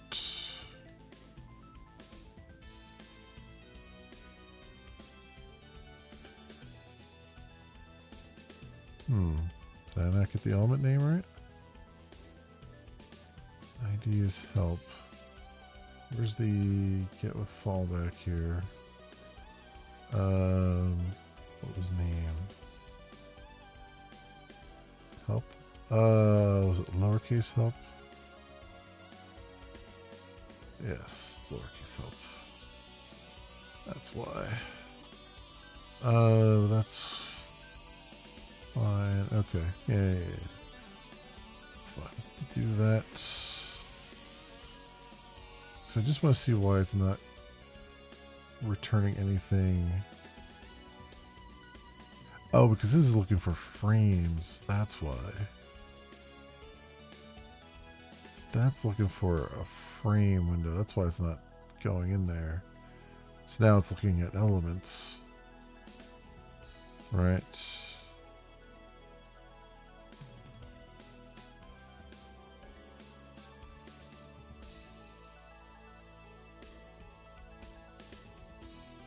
What's by name? Let's see.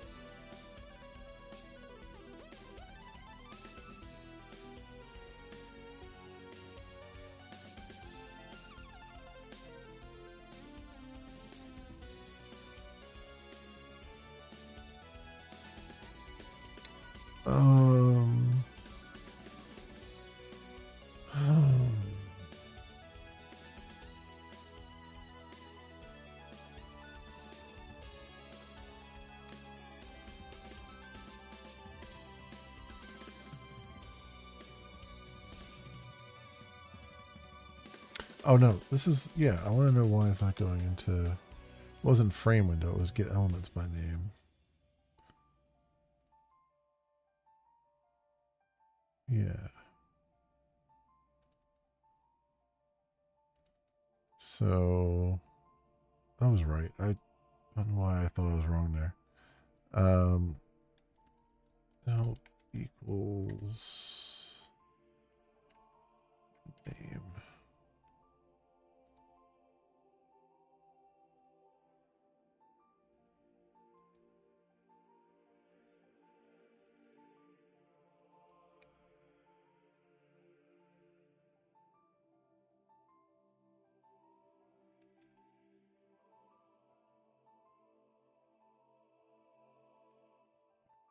See.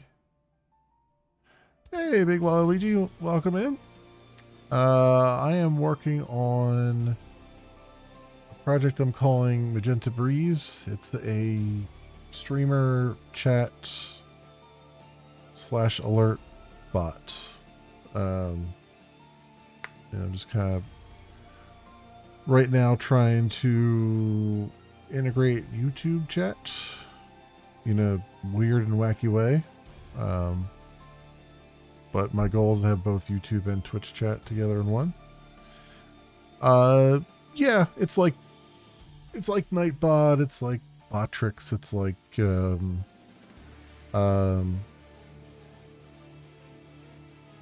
all those bots. Yeah. The difference here is going to be local. It's something you run locally. And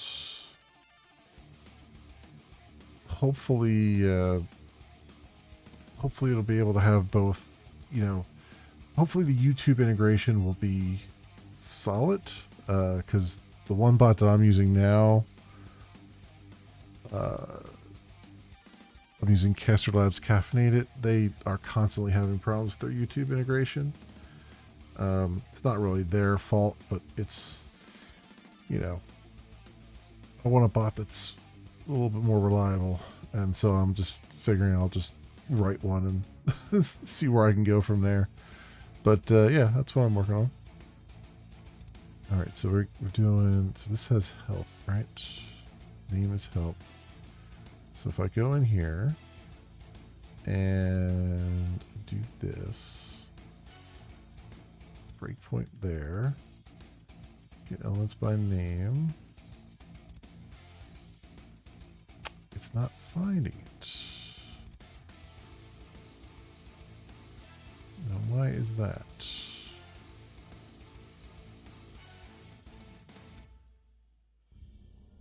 Because it's not in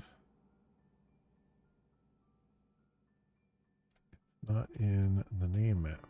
And customizable? Yeah, yeah. I mean, to an extent, like you'll be able to customize your alerts and stuff like that. I'll have to see how much I can do with that, but you'll be able to change at least the basics. Be able to change the text, be able to change the fonts, be able to change the images, whatever alert sounds you're doing, things like that. So it'll be customizable within that limit at first, and then if I can get all that working, then later on I'll try to bring in a way where you can just kind of go hog wild and try to really customize things if you know what you're doing, kind of thing. But yeah, for the moment it's going to be pretty standard fare, with some other new stuff, things that I would like to see in bots that I don't get to see much of. So the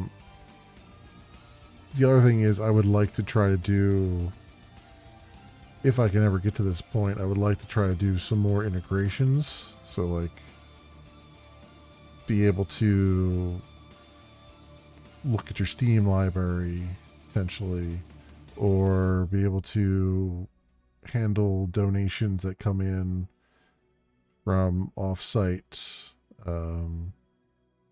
Maybe even have some kind of social media integration with like Blue Sky or something, where someone tweets at you with a hashtag, you can show it on the screen or whatever. I don't, whatever. Kind of the sky's the limit at that point. By the time I get to that point, everything else will be well in place. The basics will be well in place, but I'm pretty far from that right now.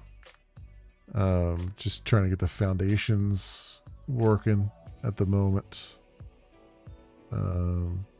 which is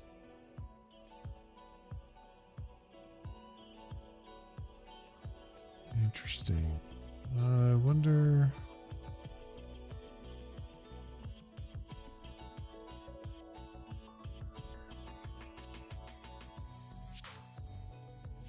Let's remove if filter matches non-element. Well, there were no elements in there in the first place.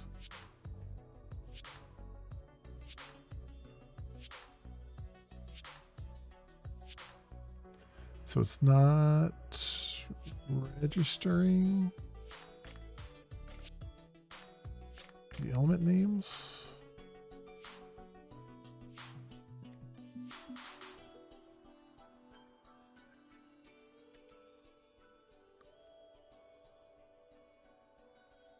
Which is interesting. Add mapped elements.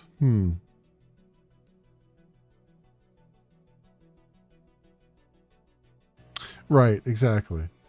Yeah. Honestly, I can't wait to get to that point because it'll be a lot more fun. Right now, just trying to get the like just a basic chat working and stuff like that has been a real pain. You know, after you get the basics done and everything else just becomes gravy. It becomes a lot more fun to work with usually.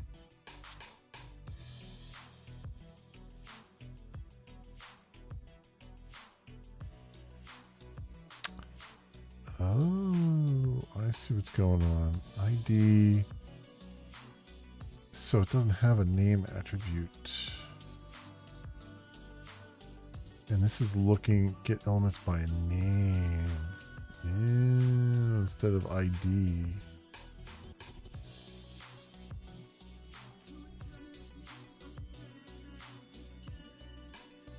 So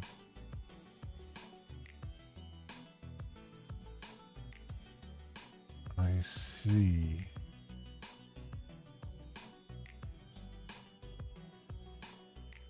And then it comes down and tries to do. That's why it's coming in to get element by ID. And then failing. Because it's trying to cast it down to a HTML element. Huh. This is Java. This is plain old Java.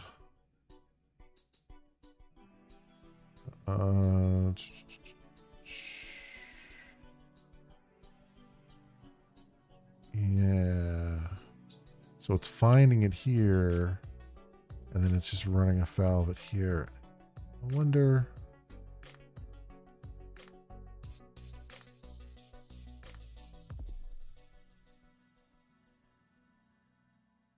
I wonder why that needs to be an HTML element.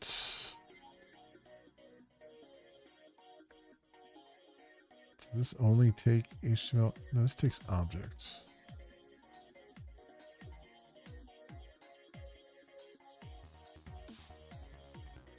Corresponds specified. We create as needed. Adjust for object. Not found. Oh no, it's no problem. I mean, you know,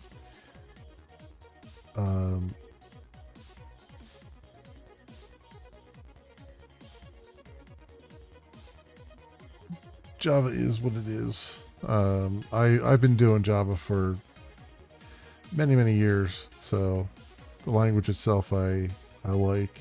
The libraries around it I generally like.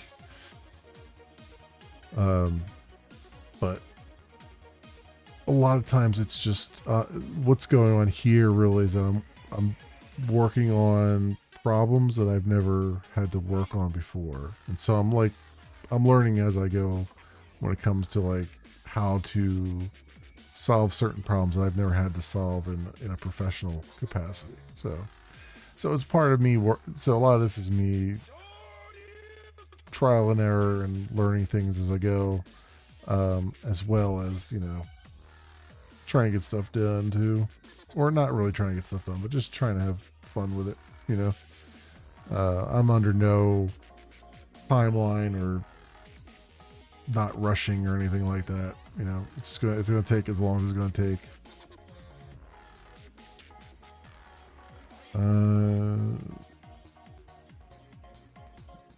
No scriptable objects.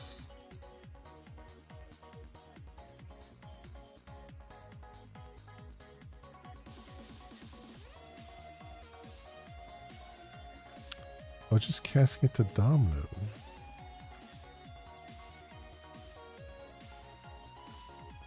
It's just casting it to DOM node. So then why are they casting this to HTML element when it can just be a DOM node?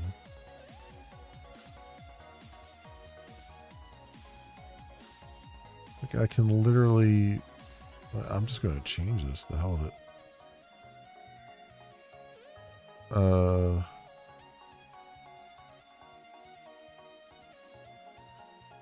Just bring back DOM elements. All right.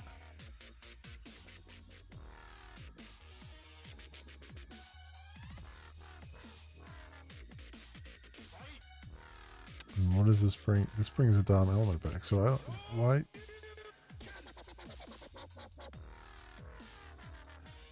Okay. Man, I know why it's casting it, but it's doing the wrong cast there.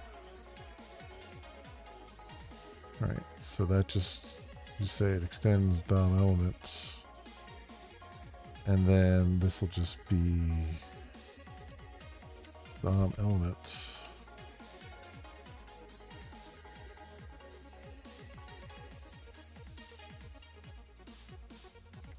All right. And I wonder if that'll just fix the issue that I'm having. Where are we looking here?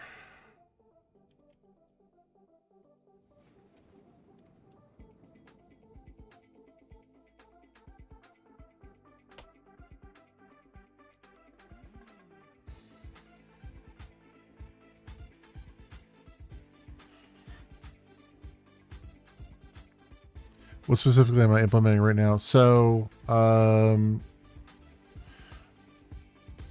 of the features I want to have is a combined chat. So, as a streamer, you can either view the chat yourself or view the chat and display it on the screen if you want to. So out of the blocks, I'm going to be supporting both Twitch and YouTube. And so right now I'm working on the YouTube side of the chat formula there. The problem with YouTube is that their API is not geared towards real-time anything. Their API was built, back when YouTube was just videos and not really live streaming. And they've extended it a little bit to bring live streaming stuff in, but they've never, as far as I can tell, provided a way to get the chat without polling for it, which under normal circumstances, you're calling it over and over and over again, not a big deal. But unfortunately, YouTube and Google have pretty strict API throttling, so that they give you what they call credits. They give you 10,000 credits a day, and depending on what kind of API call you're making, you can incur 1 credit, you can incur 5 credits, you can incur 20 credits. It really depends on the complexity of the call. Their chat endpoint, I believe, is like 5 credits every time you ask for the latest chat messages. Which means if I start polling that every 5 seconds or so, that's 5 credits I'm burning every 5 seconds for just one person, just one streamer. And that very quickly, even with just one streamer for, a couple, streaming a couple hours, you're very quickly going to burn through all 10,000 credits you get, and then suddenly nothing works. Everything's, you can't do anything with the YouTube API. Um, so what I'm trying to do, because chat is probably one of the most important things, right? You don't, there could be other API calls that you lose, like maybe losing the ability to send chat, which isn't earth shattering, but losing the ability to actually see chat coming in is pretty earth shattering for a streamer. So, I'm trying to basically run a web browser in memory that's open to the YouTube chat page, the pop-out window page, and it's running just like it would like a normal browser window if if the streamer had their chat open in a pop-out window. I'm trying to let it run like it normally would do, run with the all the YouTube/Google code and all that stuff, and then I'm gonna listen. So every 5 seconds that window does a poll, but it's doing it as an internal thing, so I don't get charged any API credits for it because it's just this is the thing that everybody sees. So it would. My goal, my hope is that I can have that open, have that JavaScript just running on the page like it normally would be, and I can just listen for particular call outs and grab the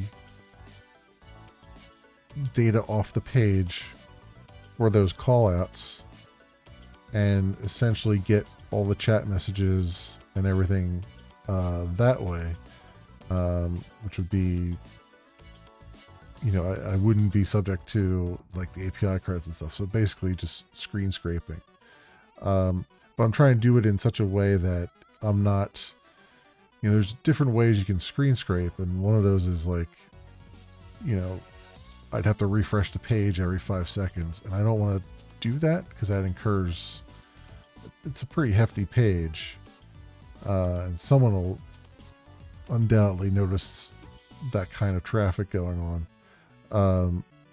I just really want it to be where it just loads the page once and just lets the normal JavaScript run and normal page load run, and it just looks like a normal browser session across the board, and I'm just kind of listening as things go on.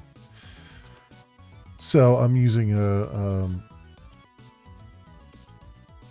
library that basically allows you to sort of test your web pages by like loading them up, and it loads the JavaScript and it runs them in a virtual browser, and then you're able to then essentially go in and test that things are showing on the page and actions are firing off and all this stuff. And my hope is I can kind of repurpose that to do my bidding here. But we'll see. We'll see if that succeeds or not. Based on what's going on here, I've had to fork their library because it's not quite working on the YouTube page. Like it's running a lot of the JavaScript, but some of it is failing, and I think it's causing the page itself to fail to work potentially. It's hard to tell at the moment. But yeah, that's basically where I'm going right now.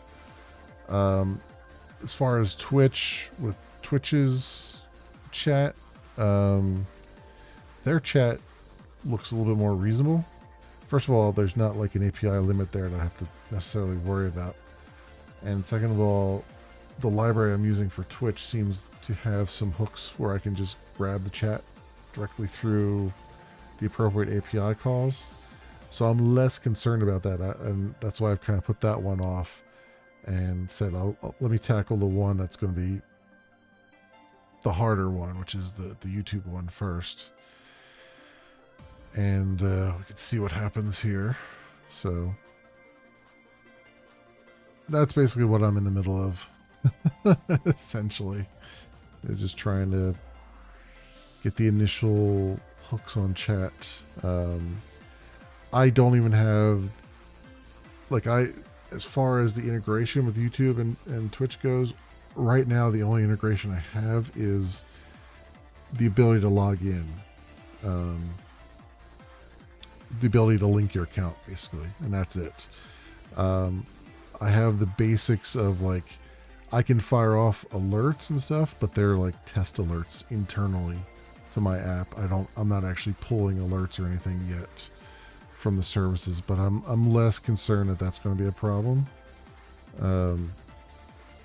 than I am about the whole chat thing. Chat is kind of, in many respects, probably the most important thing.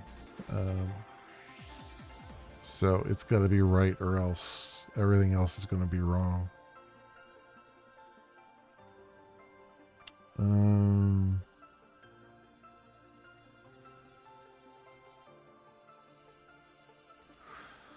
Let's clean this.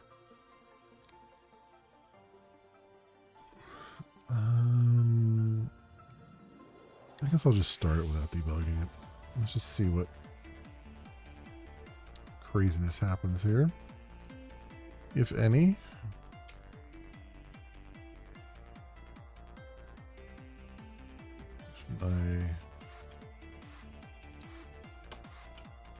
My log here.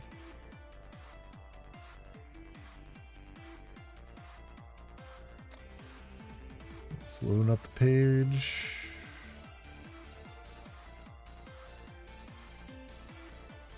And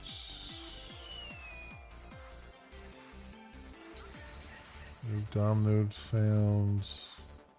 Still going. Alright, so stopped executing job. So does it have the same problem it was having before?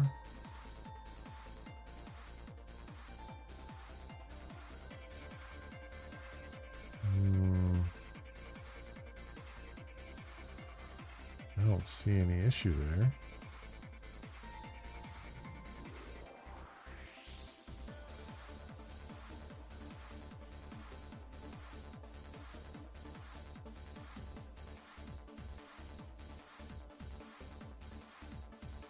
Okay, ready state change.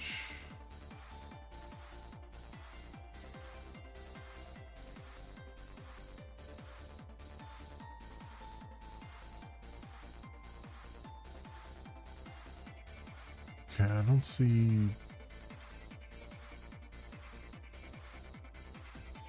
any exceptions, but I also don't necessarily see it polling for anything. So let me stop that for a moment. All right. And let's do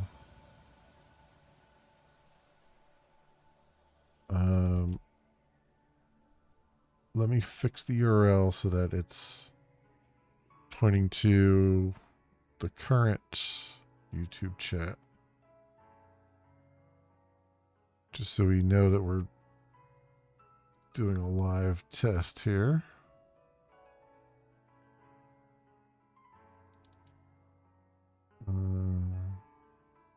Yeah, okay. So then where's my... Just grab this portion over here. Right. And then put that right there. All right. So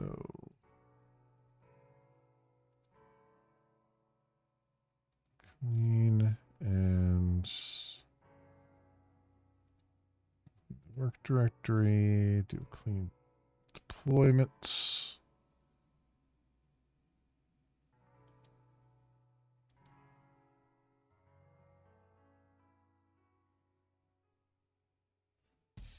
Okay.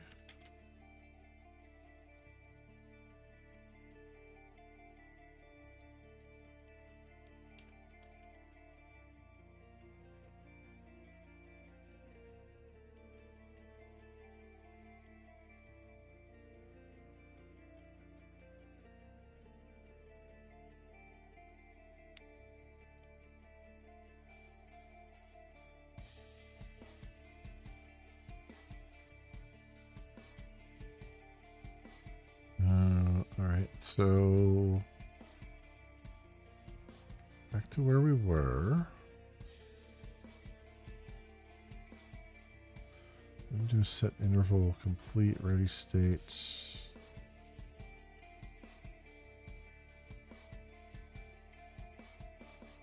Interval. Let's see if anything happens if I do test here.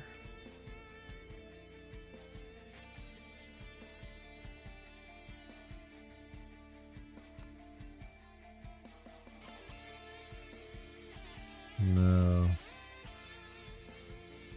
This is the other parts. I don't know if it's... I don't know if there comes a point where it just stops. You know, if there's long-running JavaScript or some kind of polling happening, if it just stops doing anything.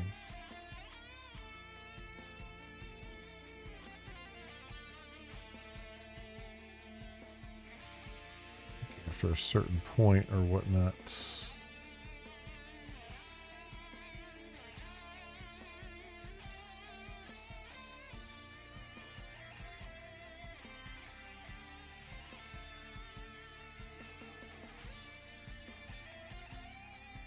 I would expect to see it continuing to go out and grab stuff down.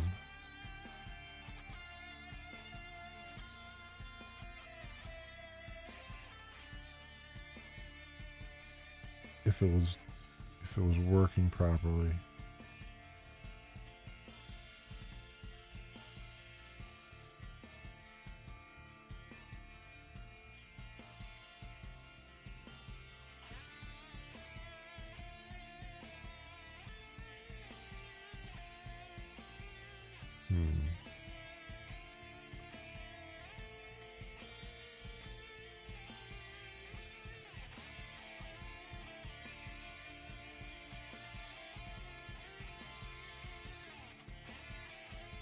Yeah, I don't see anything. There's doesn't look like there's any activity happening there.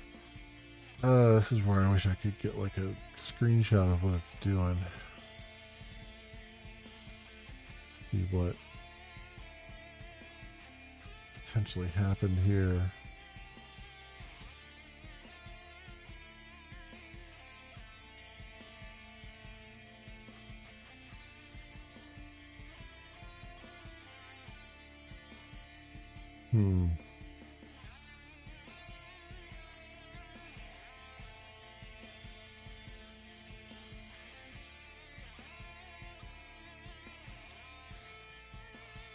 Close the connections.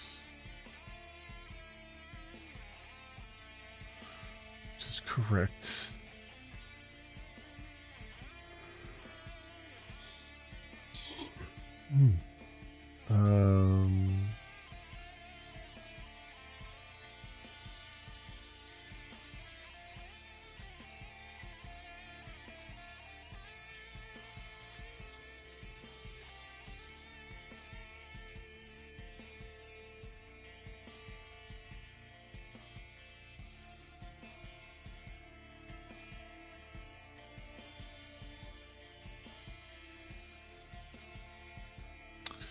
Huh.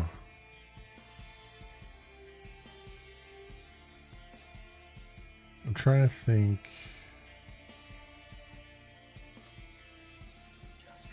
Firing event, unload, destroyed children. So I feel like it was still... The page was still alive, but...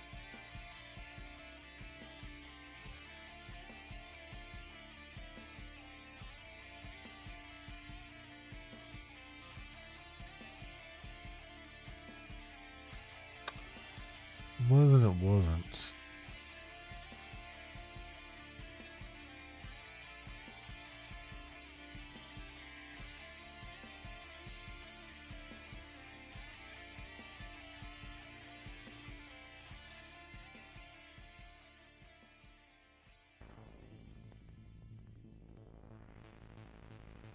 Hmm.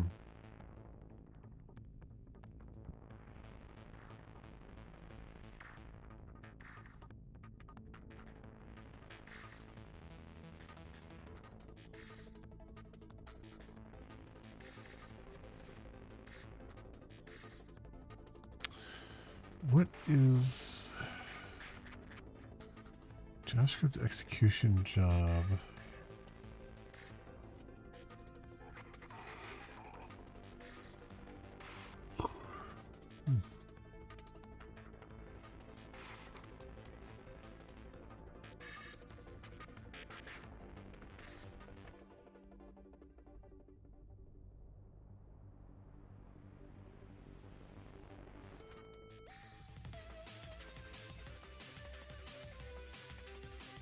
JavaScript job manager.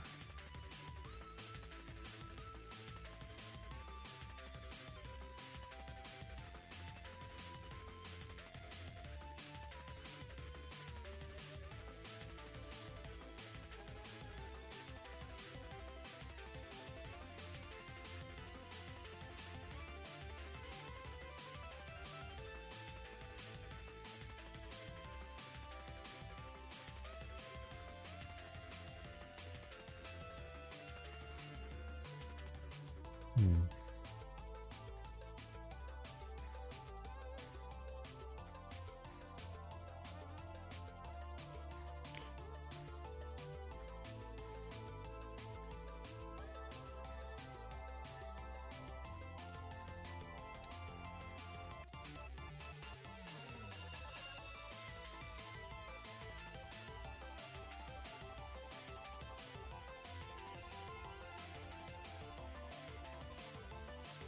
Hmm.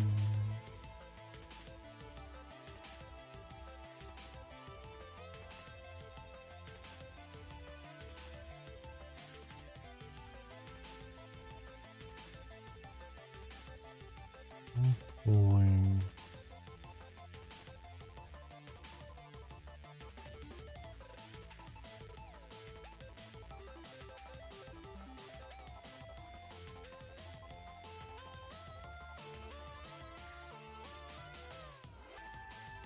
Hmm.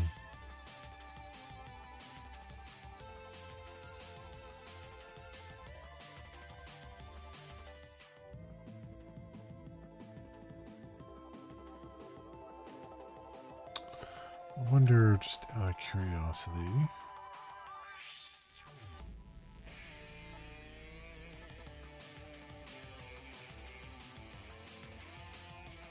Can HTTP unit handle long folding JavaScript execution or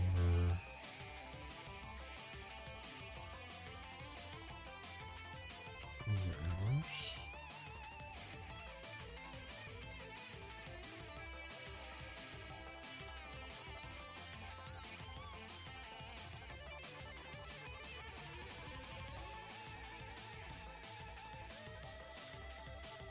Let's see.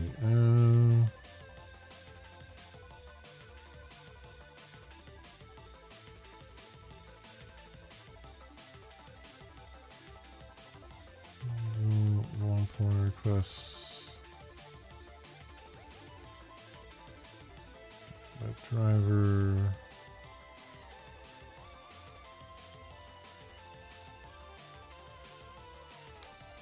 Yeah, I'm wondering if that's...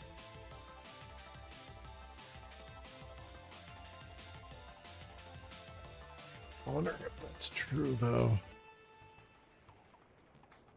I'm wondering if Selenium will actually handle the long polling.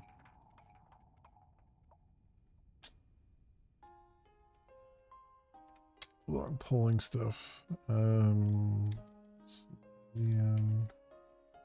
WebDriver log pulling.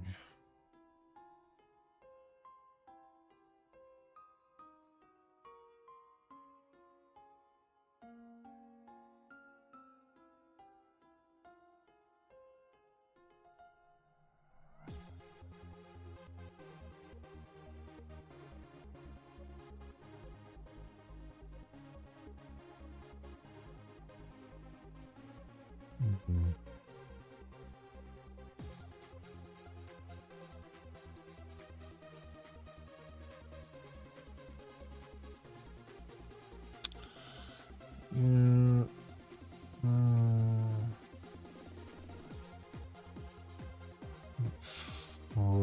So I get wait.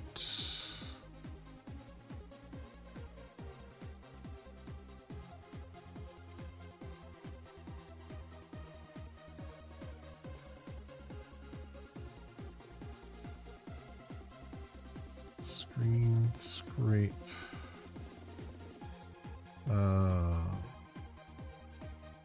Long pulling fetch.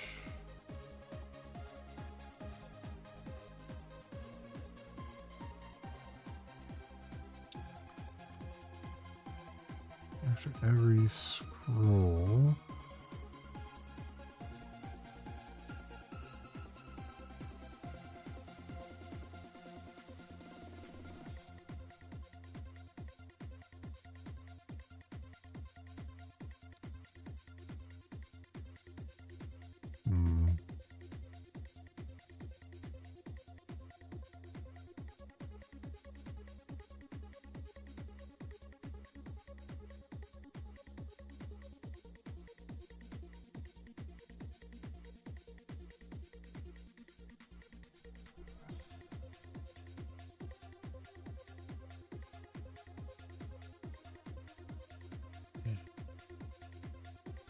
What I really need is a new WebDriver.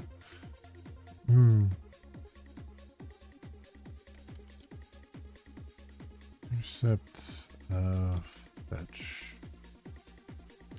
requests.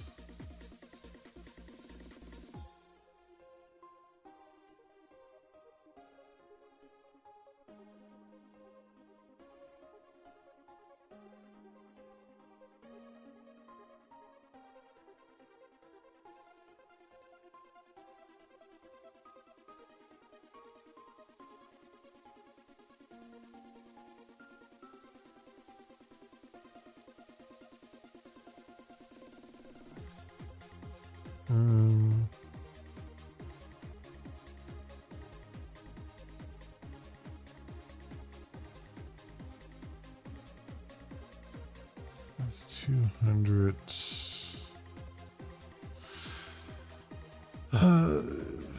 TF8. String.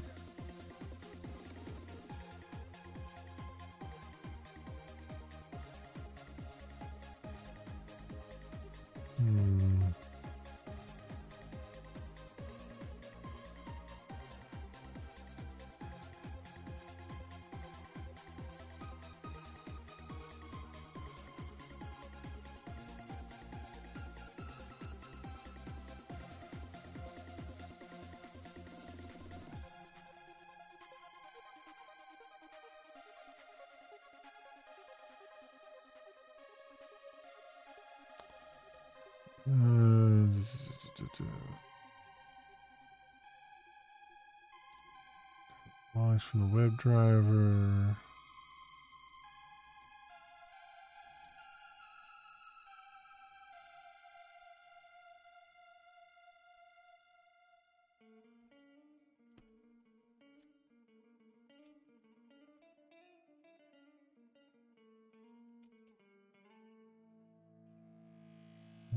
Slam getting started.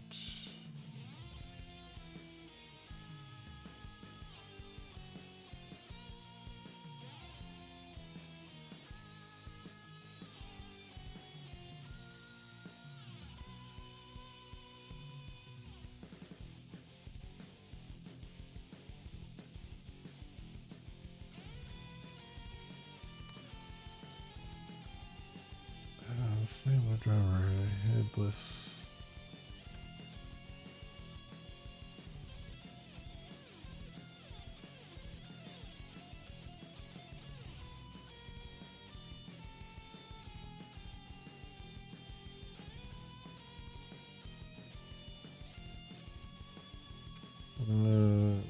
As user run automated scripts in headless mode. This really wouldn't be visible.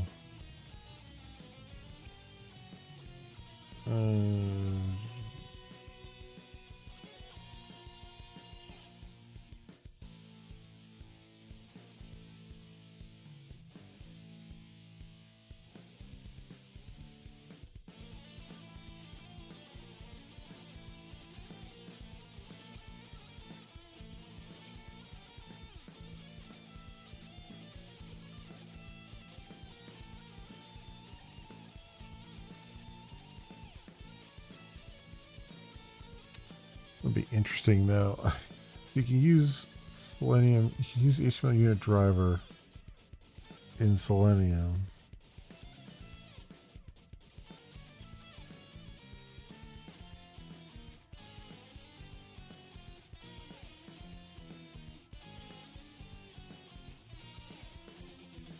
But I suspect it's going to have the same problems that I've already run into.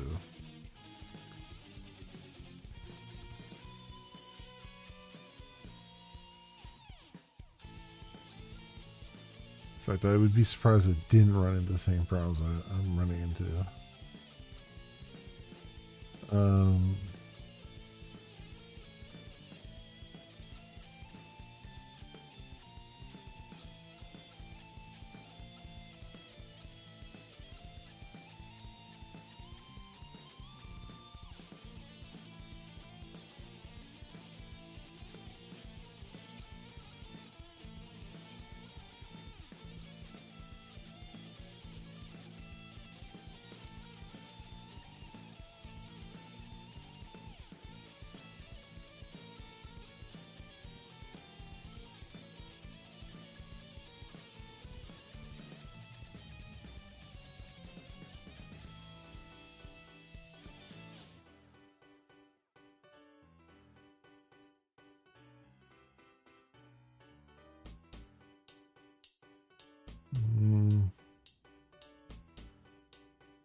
JS.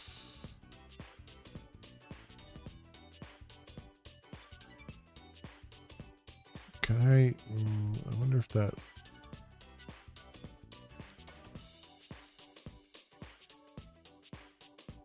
Phantom JS scriptable headless browser suspended.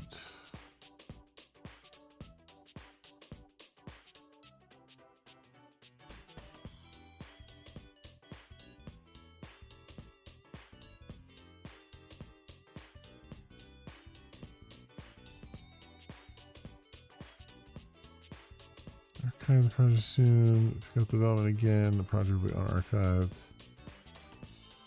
Be abandoned.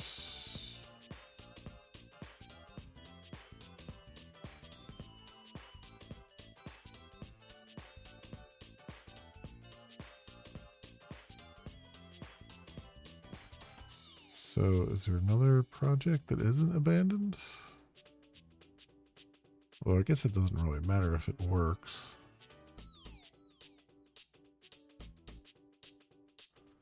What was the other one?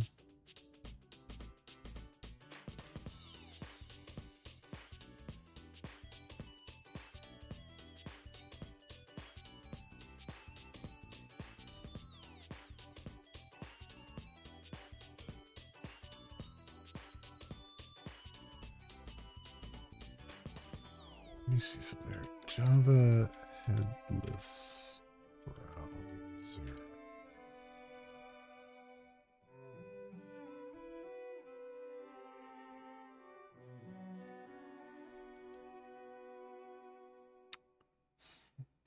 Years ago.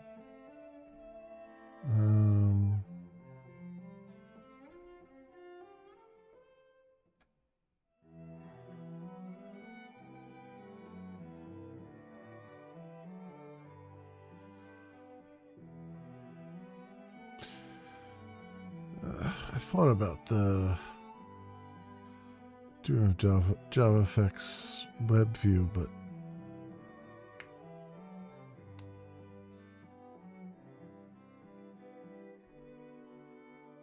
I don't know if I can.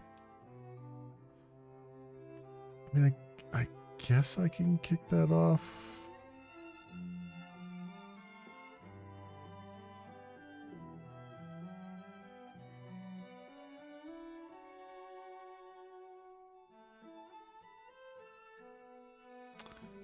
Oh no.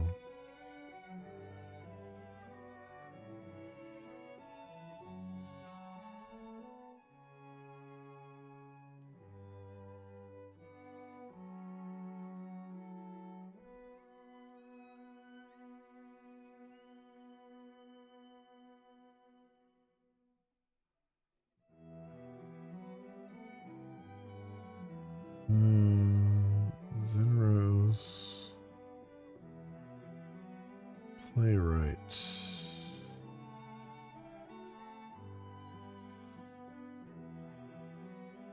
Of course, it's the Zenrose thing. It's like, well, this is bypasses any anti-bot system.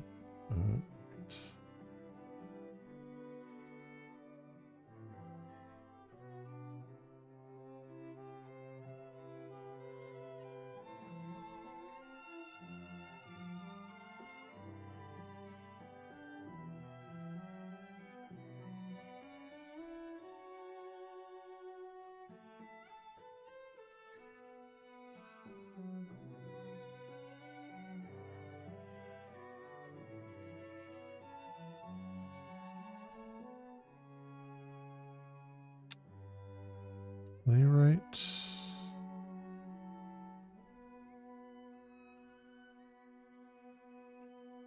Playwright. What is that called?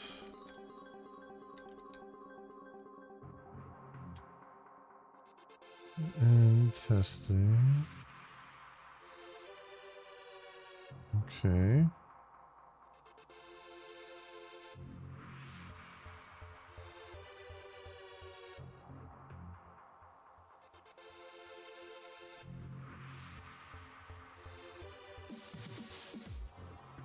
Modern rendering engines.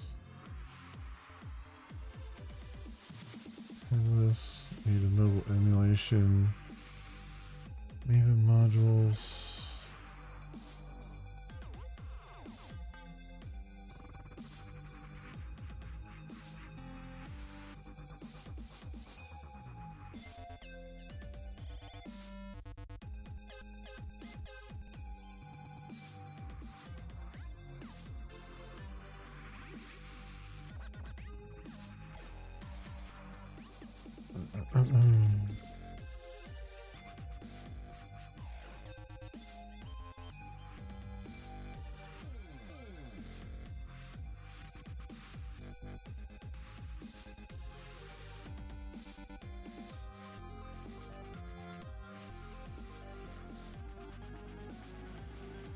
Browsers launch Playwright headless.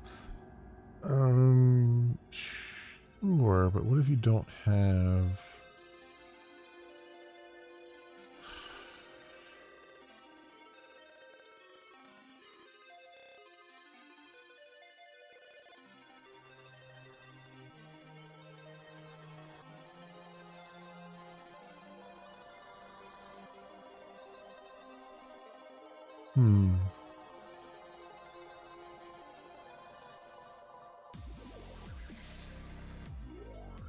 I mean, I like that it takes screenshots, which is half the battle here.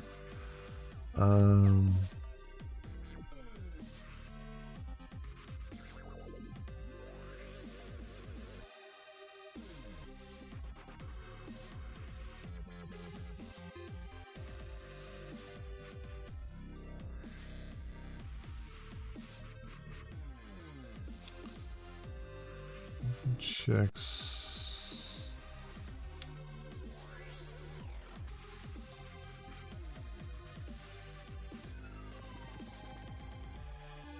Network, to monitor and modify browser network traffic. Including fetch requests. Can be tracked, modified, and handled. Okay. TCP proxy. Well, I mean, I guess it's worth trying. I'm just worried that it's going to require that you have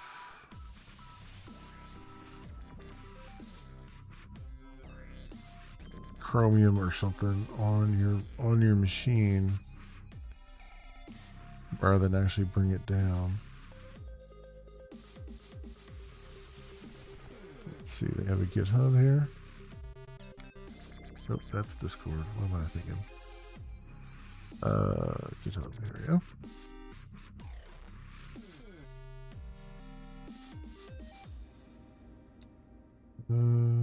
Chromium Firefox WebKit with single API.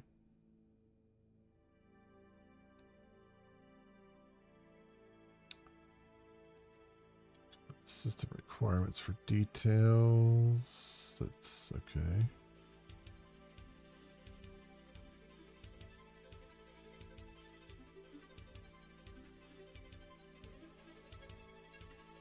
Oh wait, this is Microsoft?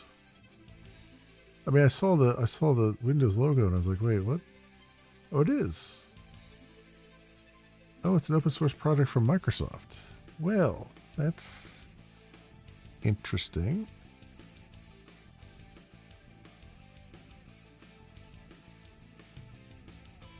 That's very interesting.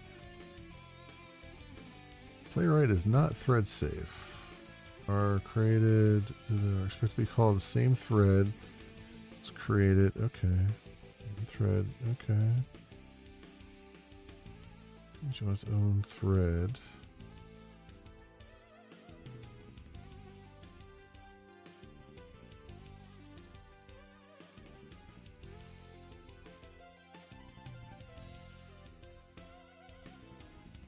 What the hell?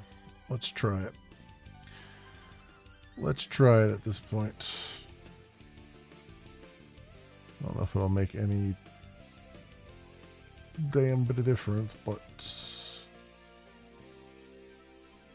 I could try it. Let's close that project.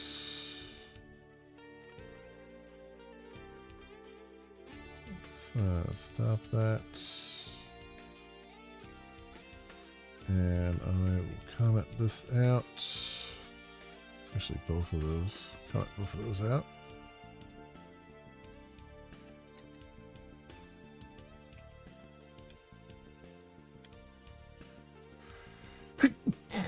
Oh, excuse me. Alright. Save that. Oh, it's getting late, unfortunately. I just realized what time it is. It's a work night. So I can't go later than this, unfortunately. Alright, let's just see if this dates a project.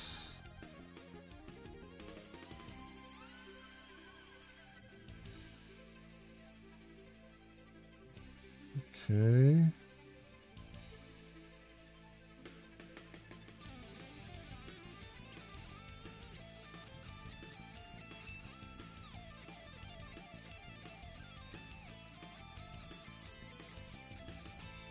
All right.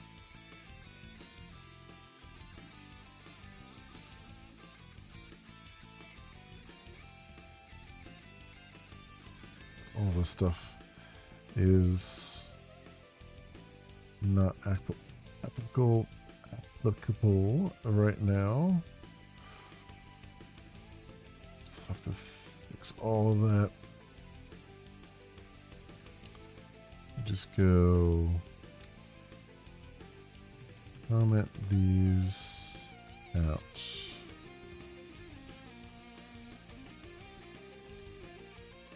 case I need to jump back to it.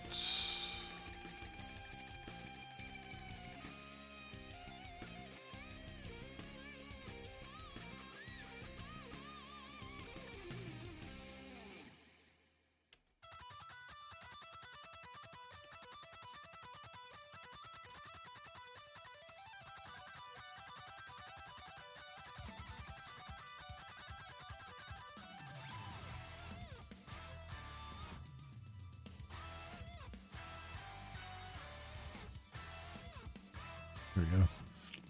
And then I can come back and just try it with this other thing. What is this? This can probably largely stay the same. This just have to comment out for now.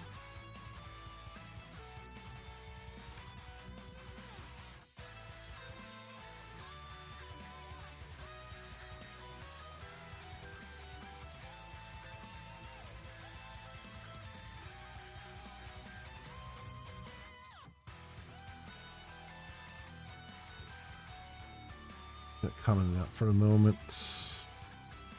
and the same thing with this.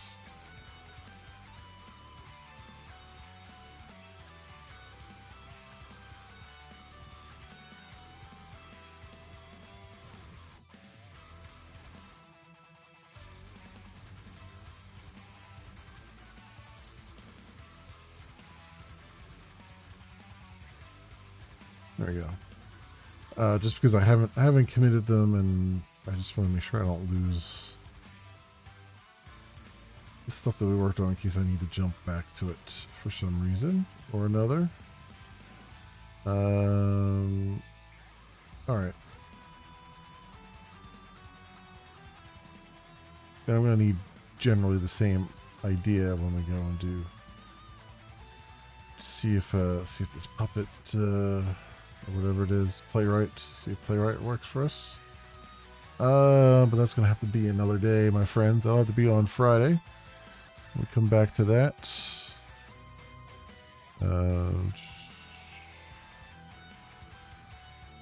Is this it's just HTML parser, right? I know there.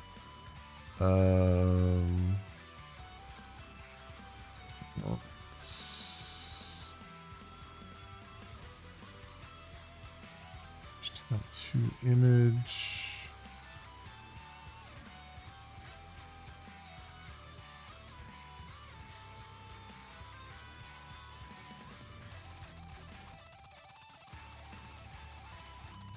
Okay.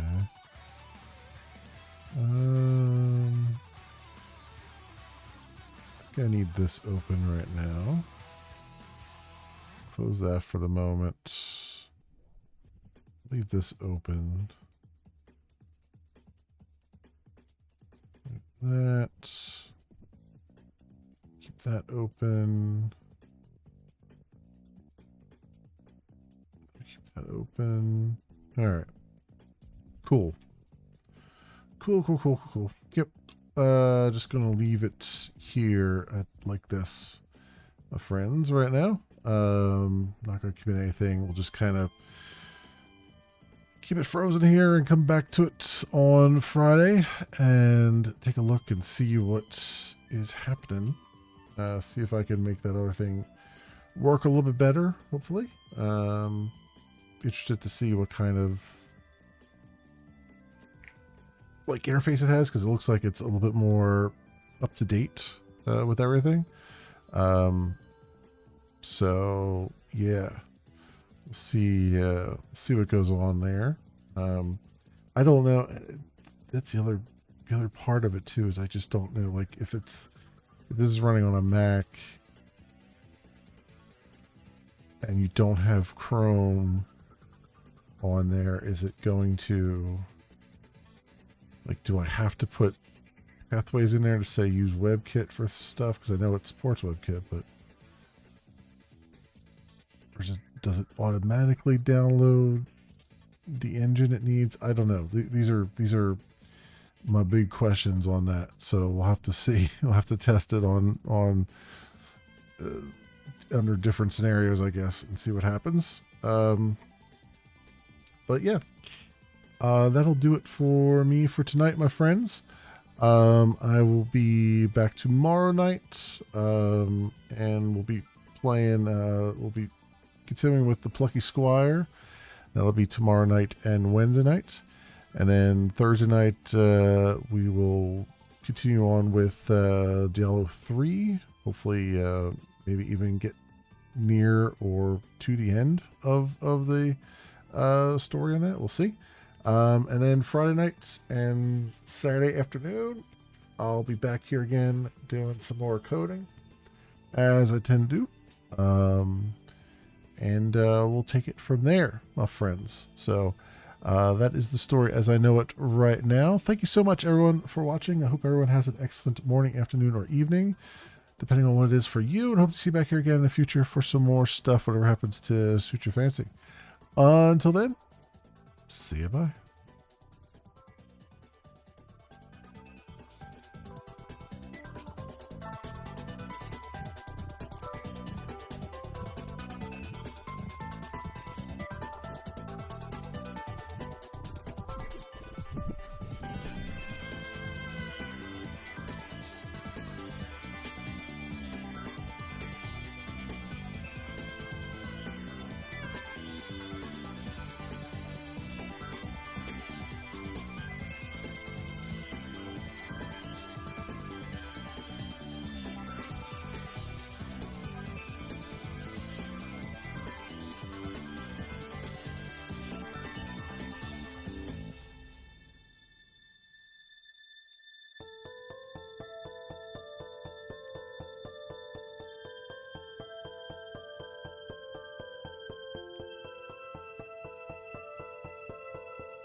I suppose by the transit of property, I too must be Vulcan as a motherfucker.